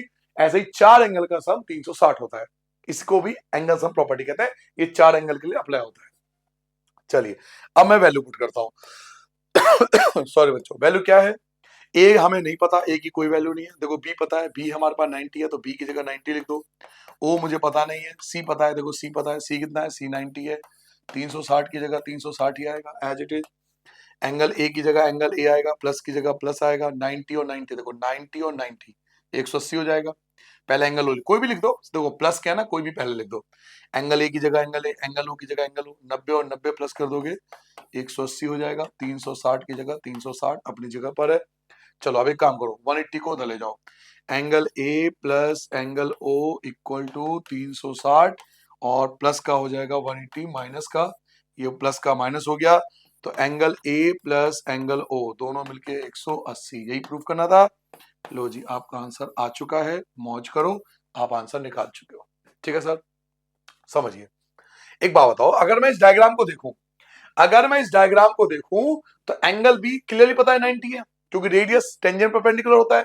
एंगल सी भी 90 है क्योंकि रेडियस टेंजेंट पे परपेंडिकुलर होता है। बी और सी 90 हो गया, और चार एंगल का सम होता है 360, that is the angle sum property. चारों एंगल का जो सम होता है वो 360 होता है एंगल सम प्रॉपर्टी से। एंगल ए मुझे पता नहीं है, एंगल बी 90 है, ओ मुझे पता नहीं है, एंगल सी 90 है।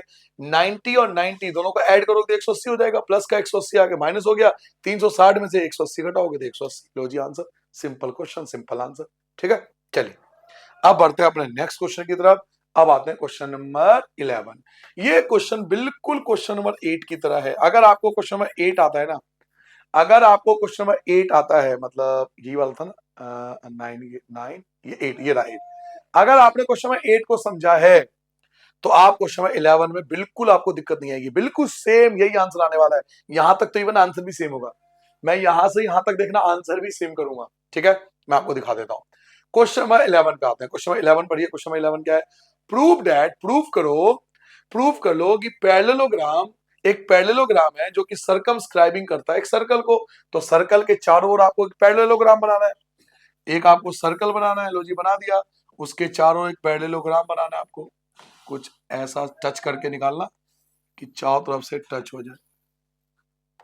लो, ए बी सी और डी, उसके बाद चार इसके टेंजेंट पॉइंट बनाएंगे। ये P हो गया, ये Q हो गया, ये R हो गया, ये S हो गया। ठीक है, क्वेश्चन क्या रहेगा कि भाई पैरेललोग्राम बनाओ जो कि सर्कमस्क्राइब करना चाहिए एक सर्कल के, और प्रूफ करो कि वो रोम्बस हो। रोम्बस क्या मतलब? चारों साइड इक्वल हो। पैरेललोग्राम तो हमें दे रखा है कि भाई पैरेललोग्राम है, ये चारों ABCD पैरेललोग्राम है, हमें रोम्बस प्रूफ करना है। सर रोम्बस क्या होता है? जिसकी चारों साइड इक्वल होती है। पैरेललोग्राम में अपोजिट साइड इक्वल होती है, पैरेललोग्राम में अपोजिट साइड इक्वल होती है, बट रोम्बस में चारों साइड इक्वल करनी है, तो हमें चारों साइड इक्वल प्रूफ करना है। तो सबसे पहले लिखेंगे गिवन, गिवन क्या है? तो एक parallelogram ABCD is a parallelogram circumscribing a circle, circumscribing a circle। फिर लिखेंगे एक लाइन छोड़ के टू प्रूव, हमें प्रूव करना है कि ABCD रोम्बस है। ABCD is a rhombus. Sir rhombus क्या होता है? यानी हमें चारों साइड इक्वल प्रूफ करना है। ब्रैकेट में लिख लो AB equal to BC equal to CD equal to DA, चारों साइड इक्वल प्रूफ करनी है। फिर आएगा प्रूफ, एक लाइन छोड़ के लिख देना प्रूफ। और बहुत सिंपल क्वेश्चन है, देखो फिर वही टेंजेंट वाला कॉन्सेप्ट कि A से टेंजेंट खींचा AP, A से टेंजेंट खींचा AS, तो AP इक्वल होगा AS के, सबको पता है। इवन क्वेश्चन में 8 में भी यही करके आए हो, अभी मैंने दिखाया था को वही कॉन्सेप्ट लगेगा, tangent drawn from external point are equal. तो पहले रूल का नाम, पहले रूल का नाम लिख रहा हूं मैं, रूल का नाम आ जाओ लिख दो पहले। Tangents, tangents drawn, tangent drawn from external point, from external point are equal, कि जो टेंजेंट हम खींचते हैं एक्सटर्नल पॉइंट से वो इक्वल होती है। तो कौन किसके इक्वल हो गया? सर सर कौन किसके इक्वल हो गया? तो ए से स्टार्ट करो, तो AP, ये रहा AP इक्वल हो गया AS के। तो पहला आपका आ जाएगा कि AP इक्वल हो गया AS के, ये हो गया पहला पॉइंट। दूसरा, सर B से स्टार्ट करो, अगर B से स्टार्ट करूं तो BP इक्वल हो जाएगा BQ के। तो सेकंड पॉइंट हो गया कि BP इक्वल हो गया BQ के, ये हो गया सेकंड। थर्ड पे ध्यान दो, थर्ड में क्या बोलोगे कि CQ बराबर होगा CR के, CR बराबर होगा CQ के, CR बराबर होगा CQ के, दो टेंजेंट हो गया। तो CR बराबर हो गया CQ के, ये हो गया थर्ड। और फोर्थ क्या कहोगे? फोर्थ करोगे DR इक्वल होगा DS के, DR इक्वल होगा DS के। तो यहां लिखूंगा DR इक्वल हो गया DS के, ये हो गया फोर्थ पॉइंट। फिर हमने सबको ऐड किया था, तो यहां भी यही करूंगा, बाय एडिंग बाय एडिंग, हम ऐड कर रहे हैं 1 को, 2 को, 3 को, 4 को। लेफ्ट वाला लेफ्ट में ऐड करना है, राइट वाला राइट में ऐड करना है। लेफ्ट में कौन कौन है? लेफ्ट में आपका एपी है, उसके बाद बीपी है, उसके बाद सीआर है, उसके बाद डीआर है। लेफ्ट साइड, ये लेफ्ट साइड हो गया। और राइट साइड क्या है? राइट साइड है एएस, उसके बाद है बीक्यू, उसके बाद है आपका सीक्यू, उसके बाद है डीएस। सबको ऐड कर दिया। तो जब आप लेफ्ट में ऐड कर रहे हो तो फिर वही कहानी होगी। आप एपी और बीपी को प्लस करके देखो। आप मेरी बात पे भरोसा मत करो, आप डायग्राम में एपी और बीपी के पास जाओ।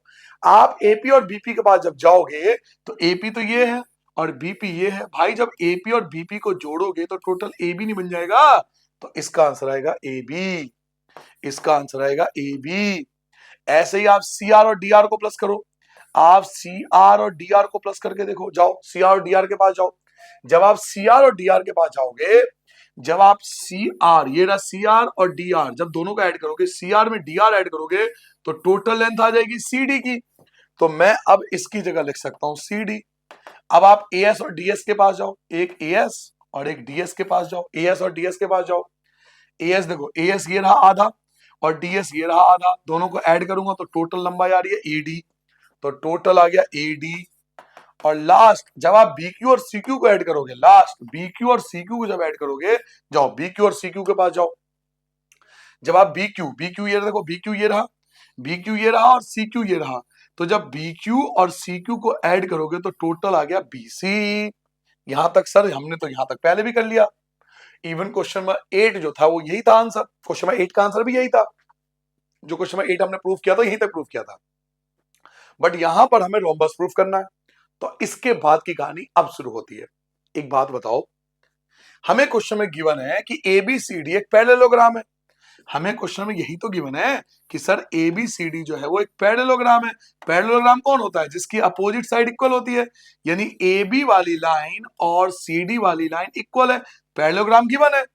क्वेश्चन में हमें पैरेललोग्राम गिवन है, यानी नीचे की लाइन और ऊपर की लाइन इक्वल है। मैं एबी की जगह डीसी लिख सकता हूं या इसकी जगह इसकी ले सकता हूं। मतलब कहने का मतलब यह है कि भाई पैरेललोग्राम है तो पैरेललोग्राम अपोजिट साइड इक्वल है। आप इसकी जगह ये लिख दो या इसकी जगह ये लिख दो, बात तो एक ही है, पैरेललोग्राम है। तो मैं ए बी की जगह पर, क्या मैं ए बी की जगह पर इसके सामने वाली लाइन सी डी लिख सकता हूं? तो आंसर है यस। ए बी की जगह सी डी लिख सकता हूं, सी डी की जगह सी डी रहने दो। ऐसे ही एडी, क्या मैं एडी की जगह, क्या मैं एडी की जगह इसके सामने वाली लाइन बीसी लिख सकता हूं? आंसर है यस। एडी की जगह मैं बीसी लिख सकता हूं, बीसी की जगह बीसी।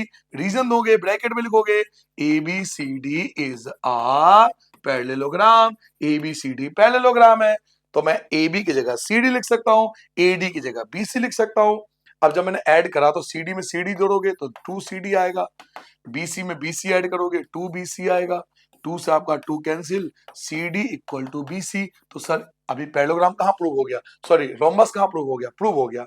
मैं कहता हूं प्रूव हो गया। कहोगे सर जी कैसे? आपने तो कहा था चारों साइड इक्वल होनी चाहिए। सर आपने बोला था कि 4 साइड इक्वल होनी चाहिए, यहाँ तो 2 ही साइड इक्वल हो रही है। सर चारों प्रूव हो गई।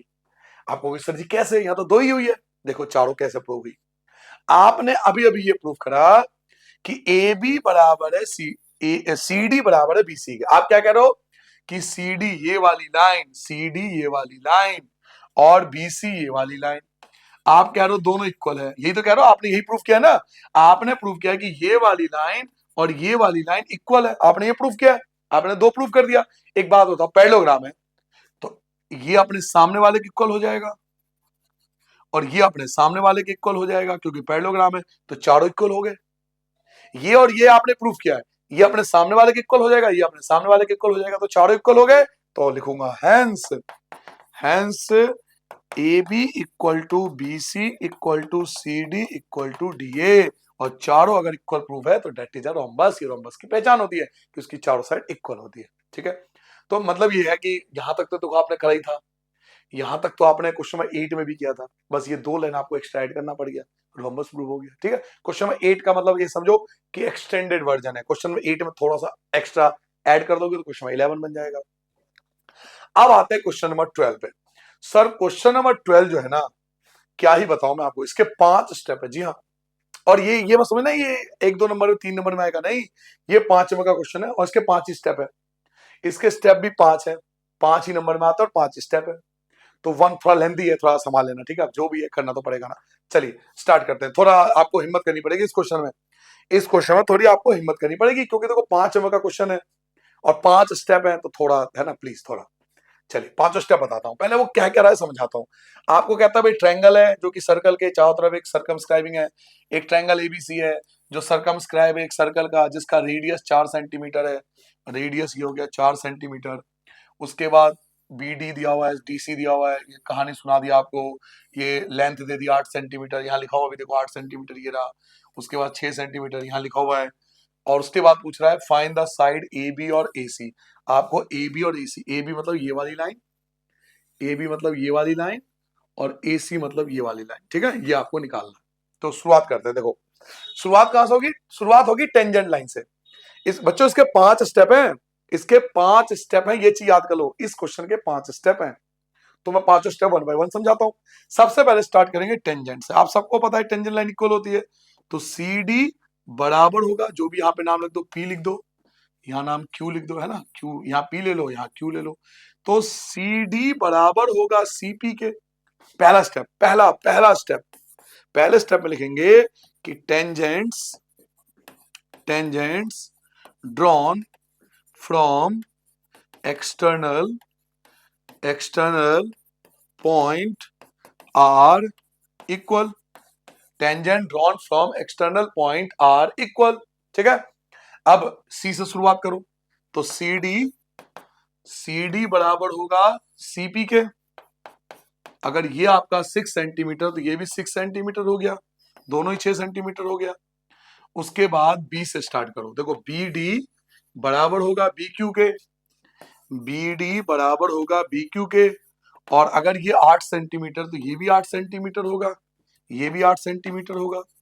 अब ए से शुरुआत करो, ए पी जो आपको नहीं दे रखा एक्स मान लो, तो ए पी इक्वल होगा ए क्यू के, अगर ये एक्स है तो ये भी एक्स होगा, ए पी इक्वल होगा ए क्यू के, दोनों ही एक्स होंगे। ये हो गया पहला स्टेप।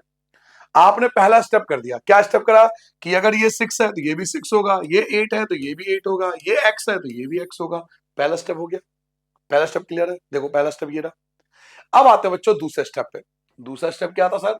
सर दूसरा स्टेप होता है हिरोन्स फॉर्मूला, हिरोन्स फॉर्मूला। यहां से आता है सर दूसरा स्टेप, सेकंड स्टेप यहां से स्टार्ट करूंगा मैं। ये 6 था, ये 6 था, ये मैंने P माना था, ये मैंने Q माना था, ये मैंने X माना था, ये मैंने X माना था, ये 6 है, ये 6 होगा, ये 8 है, ये 8 होगा। अब आएंगे हिरोन्स फॉर्मूले। जब आप 9th क्लास में थे हमने हिरोन्स फॉर्मूला पढ़ा था। हिरोन्स फॉर्मूला क्या था कि ट्रायंगल के 3 साइड होते हैं, पहला A होता है, दूसरा B होता है, तीसरा C होता है। तो हिरोन्स फॉर्मूले के अकॉर्डिंग ये A है, हिरोन्स फॉर्मूले के अकॉर्डिंग ये A है, तो A क्या होगा सर? A हमारा हो जाएगा 6, वो x plus 6, x plus 6। B क्या होगा हमारा? बी देखो ये रहा, या बी इसको ले लो, कोई बात नहीं, बी कोई भी ले लो, ए ले लो, बी ले लो, सी ले लो, क्या फर्क पड़ा, बी चलो बी ये ले लो। तो 6 और 8 14 हो गया, 6 और 8 14 हो गया, बी हो गया 14, और सी हमारा ये हो जाएगा x प्लस 8, सी हमारा हो जाएगा x प्लस 8। उसके बाद हम सेमी पैरामीटर निकालते थे, a plus B plus C upon में 2। याद करो थोड़ा सा, सबको प्लस करके आधा कर देते थे, तो तीनों को प्लस करोगे, इन तीनों को प्लस करो, a प्लस बी प्लस सी मतलब तीनों को प्लस करना। जब तीनों को प्लस करोगे, x में x जोड़ोगे तो 2x हो जाएगा, और नंबर में नंबर जोड़ो, देखो 6 और 14 20 और 8 28, इन सब का 2। अब आप क्या करते हो, नॉर्मली बच्चे क्या करते हैं, एवरेज बच्चे 2 से 2 काट देते हैं। ये गलती नहीं करना, ऐसे नहीं करता, 2 कॉमन लेना, यही तो गलती करते हो आप लोग। आप लोग क्या करते हो, 2 से 2 काट दिए, नहीं भाई ऐसे नहीं करता, कॉमन ले तो 2 कॉमन ले लो, दोनों में से 2 कॉमन काटना है ना, 2 से कॉमन ले लो, 2 कॉमन आएगा तो x बचेगा, 2 कॉमन आएगा 14 बचेगा, अपॉन में 2 आ गया, 2 से 2 कैंसिल हो गया, x प्लस 14 हो गया। तो ये आ गया सेमी पैरामीटर, ये आपका दूसरा स्टेप हो गया, ये आपका दूसरा स्टेप हो गया सेमी पैरामीटर। आपने सेमी पैरामीटर निकाल दिया जो 9th में निकालते थे। ए पता है, बी पता है, सी पता है, आपको एस निकालना है, इसका फॉर्मूला ए plus B plus C upon में 2, तीनों को ऐड कर लो, अपॉन में 2, 2 कॉमन था, 2 कॉमन ले लिया, 2 से 2 काट दिया, ये आपका सेमी पैरामीटर आ गया। उसके बाद था तीसरा फॉर्मूला जो आप हिरोन्स फॉर्मूले के लगाते थे, आपको याद नहीं होगा, मैं बताता हूं तीसरा स्टेप। यहां से तीसरा स्टेप क्या था, S minus A, S minus B, S minus C, याद करो थोड़ा सा, S minus A, S minus B, S minus C, फिर एरिया का फॉर्मूला लगाते थे, हिरोन्स फॉर्मूला, जो कि होता था under root S, S minus A, S minus B, S minus C, ठीक है। अब तीसरा स्टेप कर रहे हैं। एस क्या है? एस देखो, आप ये ध्यान को, एस एस ये है, एस माइनस एक्स माइनस 14, ये एस है। तो सब में से एस में से ए माइनस करना है, एस में से बी माइनस करना है, एस में से सी माइनस करना है। तो एक्स प्लस 14 में से एक्स प्लस 14 में से एक्स प्लस 14 में से माइनस करना है, पहले ए को फिर बी को फिर सी को। पहले ए को माइनस करते हैं। ए क्या है? ए है एक्स प्लस 6, तो यहां लिखना एक्स माइनस 6। सर ये क्या कर रहे हो? सर ये तो एक्स प्लस 6 है, आप यहाँ एक्स माइनस 6 क्यों लिख रहे हो? क्योंकि बच्चों यहाँ माइनस है, माइनस होने का मतलब है आगे के साइन बदल जाएंगे।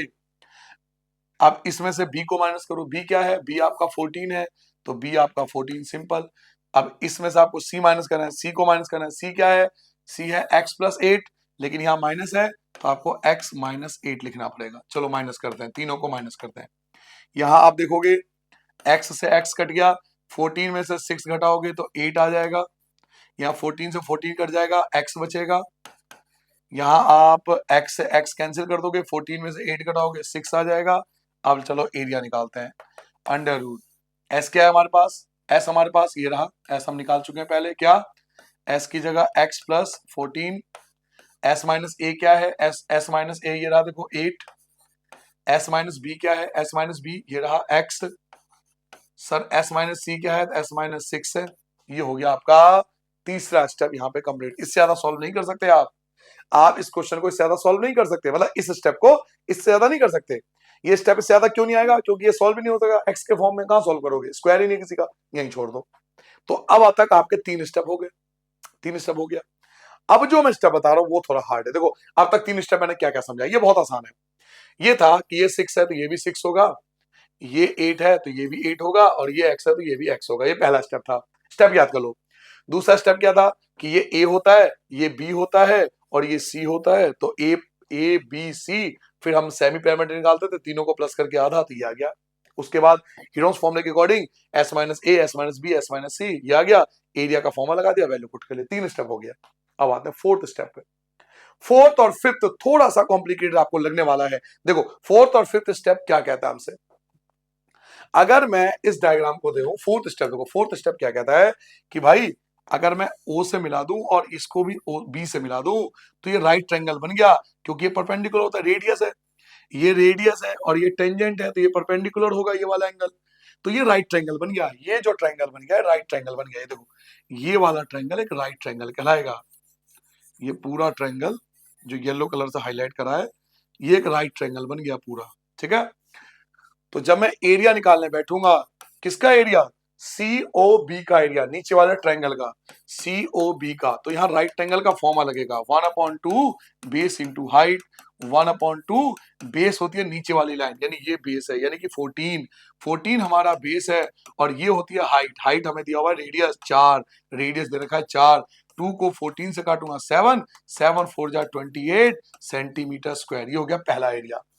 अब दूसरा एरिया देखो, अगर मैं ए को मिला दूं ओ से, ए को मिला दूं ओ से, यहाँ पी था, इसका नाम पी रखा था, इसका नाम क्यू रखा था, और ओ को मिला दूं क्यू से, ये 4 है।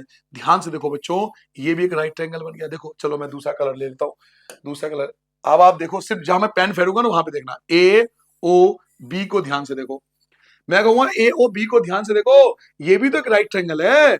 सर ये भी तो एक राइट ट्रायंगल है ना। सर जी ये भी तो एक राइट ट्रायंगल है ना। क्यों? क्योंकि ये 90 डिग्री है, रेडियस है, ये टेंजेंट है, तो जो AOB है ये भी एक राइट ट्रायंगल है। तो अब AOB का फॉर्मूला लगाओ, AOB, फिर से वही 1/2 बेस इंटू हाइट, तो 1/2। सर बेस क्या होगा? बेस इसको बोलेंगे, इसको बोलेंगे बेस। ये था x और ये था 8, तो बेस हमारा हो जाएगा x प्लस 8, ये बेस है, ये बेस है। x प्लस 8 जो है हमारा बेस है, मल्टीप्लाई हाइट, ये हाइट है, ये हमारी हाइट है जो कि रेडियस है, जो कि 4 है। 2 को 4 से काटो, 2 बार में कट जाएगा, मल्टीप्लाई कर लो। 2 की x से करोगे 2x आएगा, और 2 की 8 से करोगे 16 आ जाएगा। लो जी दूसरा एरिया आ गया। अब तीसरा देखना, अब तीसरा देखना, कमाल होने वाला है।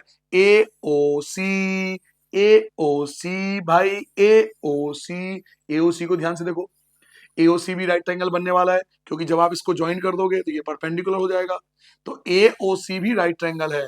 अगर आपको नहीं तो पेंसिल से शेड करके देखना। आप देखो पेंसिल से शेड करके, हल्का सा पेंसिल शेड करोगे आपको राइट ट्रायंगल दिखाई देगा। कौन? एओसी। सिर्फ एओसी पे ध्यान दो, आपको सिर्फ एओसी पे ध्यान देना है। एओसी भी एक राइट ट्रायंगल बन गया, एओसी राइट ट्रायंगल बन गया जिसकी हाइट ये है 4, फिर से रेडियस, तो एओसी। अब एरिया निकालना हो एओसी का, फिर से वही formula 1/2 base into height. 1/2 sir base क्या होगा? तो बेस ये होगा, ये क्या था x और ये क्या था 6, तो बेस होगा x प्लस 6, x प्लस 6। और हाइट क्या होगा? हाइट ये होगी, हाइट क्या है इसकी? 4। 2 से आपका 4 कट जाएगा 2 बार में, 2 से मल्टीप्लाई कर दो। सेम उसी तरीके से करना है, कुछ अपना दिमाग एक्स्ट्रा लगाना ही नहीं है। सेम जैसे पहले क्या था वैसे अब चल रहा है। 2 से मल्टीप्लाई करोगे 2x आ जाएगा, और 2 से मल्टीप्लाई कर दोगे 12 आ जाएगा। लो जी दूसरा पार्ट आ गया। और अगर तीनों को ऐड कर दो, आप इन तीनों को ऐड कर दोगे तो एबीसी का एरिया आ जाएगा, एरिया आ जाएगा एबीसी का। तो एबीसी का एरिया निकालने के लिए मैं तीनों को प्लस कर रहा हूं, यानी पहले पहले वाले को, दूसरे वाले को और तीसरे वाले को ऐड कर दो तो एबीसी का एरिया आ जाएगा। चलो मैं एक काम करता हूं, एबीसी एरिया ही लिख देता हूं। एरिया आ जाएगा एबीसी का, तीनों को ऐड कर रहा हूं। पहला क्या था? 28 था। दूसरा क्या था? तो 2x प्लस 16 था। तीसरा क्या है? तो 2x प्लस 12 है। तीनों को ऐड कर लो, 2x और 2x ये बन जाएगा आपका 4x, और 28 और 16 और 12 ये ऐड करोगे प्लस 56 आ गया। ठीक है, ये हो गया एबीसी का एरिया। ये हो गया फोर्थ स्टेप। ये आपने फोर्थ स्टेप पूरा कर लिया। अब तक आप 4 स्टेप कर चुके हो।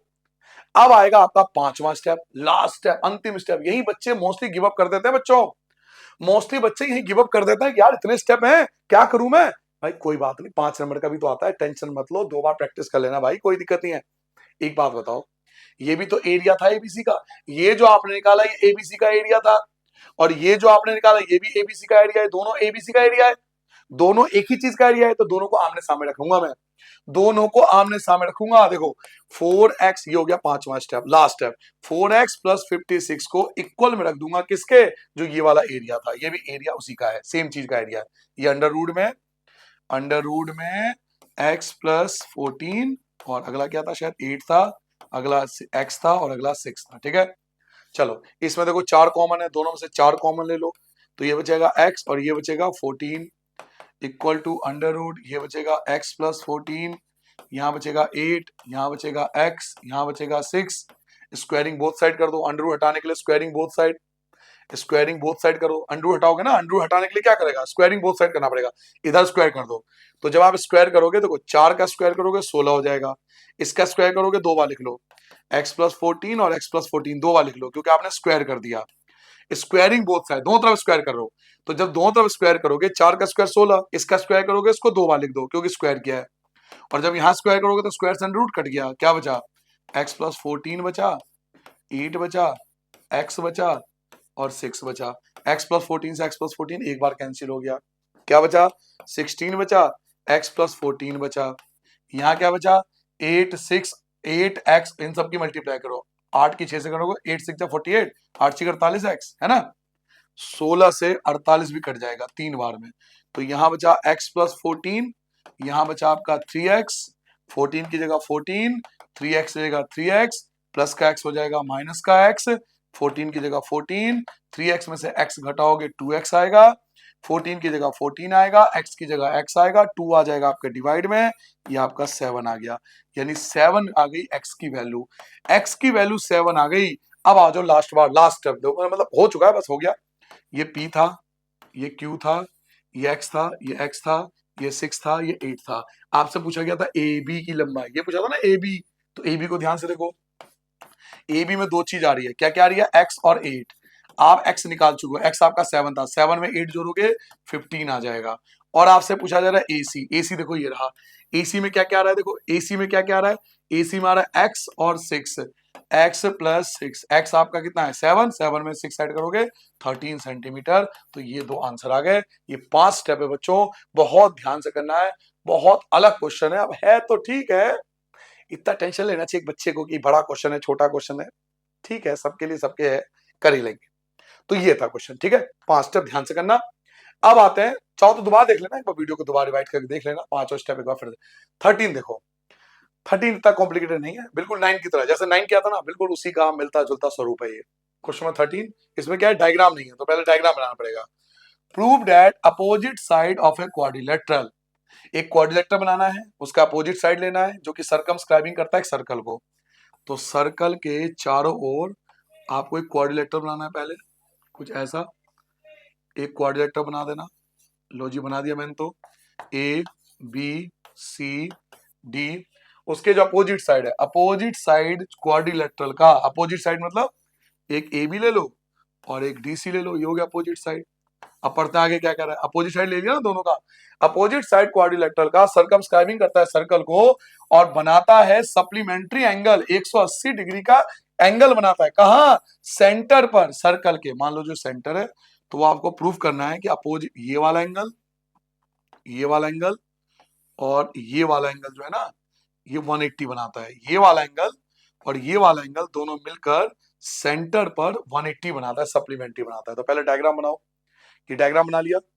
डायग्राम बनाने के बाद आपको क्या करना है, कंस्ट्रक्शन करनी है। इसका नाम यहाँ पे ले लेना P, यहाँ ले लेना Q, ये सब पहले कर लो।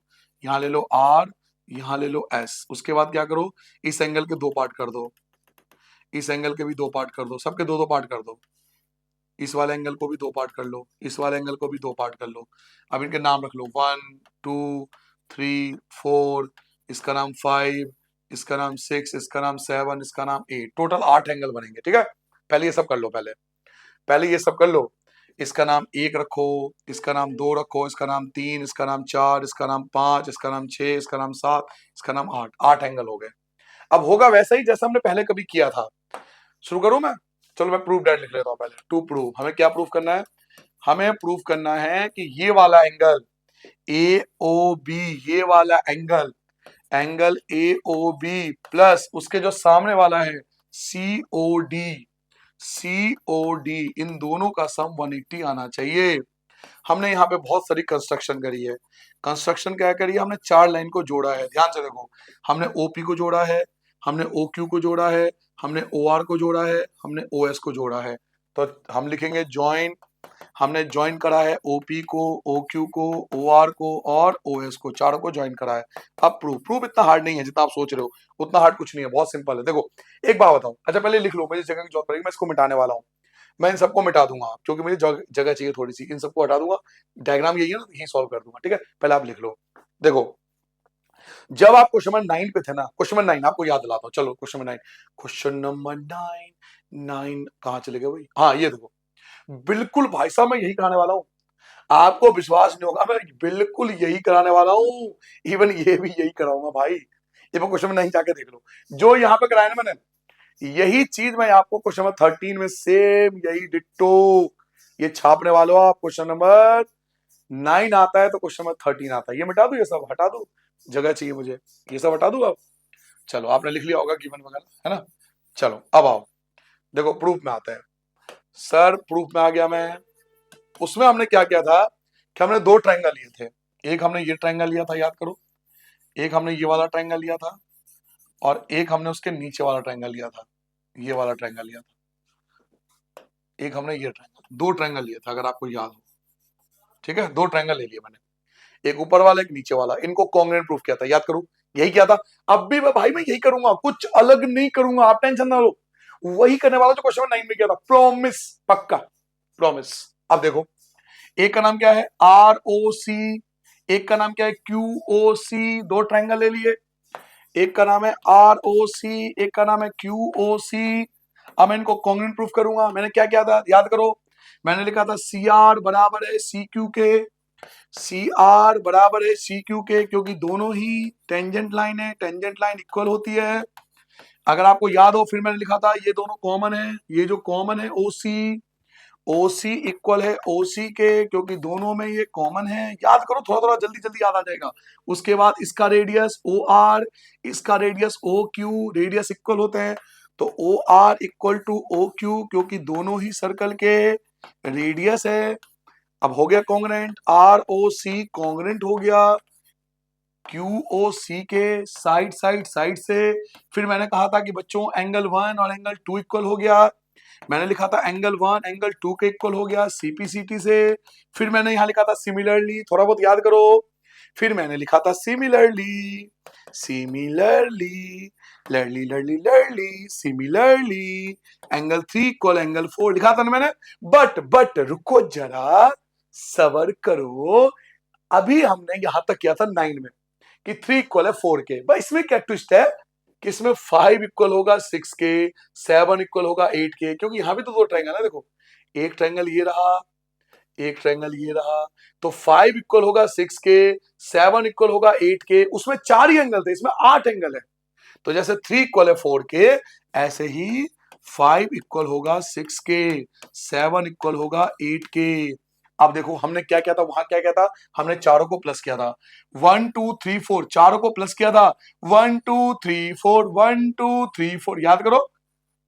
अब इधर भी 4 एंगल है, तो 4 एंगल ये वाला और 4 एंगल ये वाला, सारा मिला के सर्कल बन जाएगा, और सर्कल होता है 360 का। वैसे भी 180 इधर और 180 इधर, 180 और 180 360 ही होता है। तो पूरा सर्कल आठों एंगल मिला के 360 बन रहा है। तो angle 1 plus angle 2 plus angle 3 plus angle 4 plus angle 5 plus angle 6 plus angle 7 plus angle 8, सब मिलके 360। उसमें क्या था, 4 ही एंगल थे, उसमें यहीं तक था 4 एंगल, इसमें 8 एंगल है। इसे बोलते हैं कंप्लीट एंगल। इसे क्या बोलते हैं, कंप्लीट एंगल, क्योंकि एक सर्कल बन रहा है। ये हो गया कंप्लीट एंगल। अब मैंने बताया था, आपको याद होगा कि वहां पे जो 4 एंगल थे ना, मैंने 2 एंगल को टच नहीं किया था, याद करो। 4 में से वहां पे मैंने 2 एंगल को टच नहीं किया था। यहाँ 8 एंगल है, 8 में से 4 को टच नहीं करूंगा। क्यों सर जी, टच क्यों नहीं करोगे, एक बात बताओ मुझे। प्रूफ क्या करना है, एक तो एओबी को प्रूफ करना है, एओबी, इसको प्रूफ करना है, इसको प्रूफ करना है। इसका नाम है 4, इसका नाम है 5, इन दोनों को टच नहीं करूंगा मैं। 4 को और 5 को टच नहीं करूंगा। उसके बाद एक था सीओडी, सीओडी, सीओडी, इसका नाम है 1, इसका नाम है 8, सीओडी, इसका नाम है 1, इसका नाम है 8। तो 1 और 8 को भी टच नहीं करूंगा, 1 और 8 को भी टच नहीं करूंगा, बाकी सबको चेंज करूंगा। आ जाओ चेंज कर लेता हूं। एंगल 1 की जगह एंगल 1 आएगा, टच नहीं करना। एंगल 2, एंगल 2 किसके इक्वल है, 1 के, तो 2 की जगह 1 लिख दूंगा। एंगल 3 किसके इक्वल है, एंगल 4 के, तो 3 की जगह 4 लिख दूंगा। 4 की जगह 4 रहेगा, 5 की जगह 5 रहेगा, क्योंकि टच नहीं करना। एंगल 6 इक्वल है एंगल 5 के, तो 6 की जगह 5 लिख दूंगा। एंगल 7 इक्वल है एंगल 8 के, तो 7 की जगह 8 लिख दूंगा। 8 की जगह 8, क्योंकि टच नहीं करना। 360 की जगह 360। सर जी आ जाओ, जल्दी जल्दी देख लो। एंगल 1 2 बार, एंगल 4 2 बार, एंगल 5 2 बार, एंगल 8 2 बार। तो angle 1 plus angle 4 plus angle 5 plus angle 8, ये सारे एंगल जो है वो 2 2 बार है, और इक्वल टू में चल रहा है हमारा 360। 2 आ जाएगा आपके डिवाइड में, 2 आ जाएगा अपॉन में। और मैंने अभी पहले कहा था आपसे कि 1 और 8 को मिला दोगे, 1 और 8 को मिला दोगे तो ऊपर वाला एंगल आ जाएगा, और 4 और 5 को मिला दोगे तो नीचे वाला आ जाएगा। 4 और 5 देखो ना, 4 और 5 ये दोनों 4 और 5 है। 4 और 5 को मिला दोगे तो ए ओ बी आ जाएगा। तो 4 और 5 को हटा के आप ए ओ बी लिख सकते हो, और 1 और 8 को मिला दोगे तो ऊपर वाला एंगल आ जाएगा। 1 और 8 ऊपर वाला, ये ऊपर वाला है, इसका नाम है सी ओ डी। तो ऊपर वाला एंगल आ गया सी ओ डी। 360 की जगह 360, और भाई साहब 2 आ जाएगा आपके डिवाइड में, ये कैंसिल हो गया, 180 डिग्री, यहाँ आंसर आ गया। ठीक है, तो ये था बच्चों, ये कंप्लीट एक्सरसाइज 10.2। पर चैप्टर खत्म नहीं हुआ। आप सबको पता है कि इस चैप्टर में 2 थ्योरम है, तो थ्योरम का वीडियो मैंने डाल रखा है, अब प्लेलिस्ट में देख लेना, वहां आपको मिल जाएगा। सेकंड थ्योरम का अलग वीडियो बना रखी है, वहां आपको प्लेलिस्ट में मिल जाएगा, वहां से कर लेना। Second, examples. इस चैप्टर के जो एग्जाम्पल है ना सर, मैं आपको क्या ही बताऊं, एक्सरसाइज से ज्यादा वो आते हैं। आप प्रीवियस 15 साल का पेपर उठाओ, आपको एक्सरसाइज से ज्यादा एग्जाम्पल मिलेंगे इस चैप्टर के। एग्जाम्पल ज्यादा नहीं है, 3 ही है, और तीनों एक पे से एक है, सुपर डुपर है। तो एग्जाम्पल मिलता है, एग्जाम्पल जरूर करूंगा, आपको पता है एग्जाम्पल जरूर कराता हूं। तो तब तक दुआओं में याद रखना।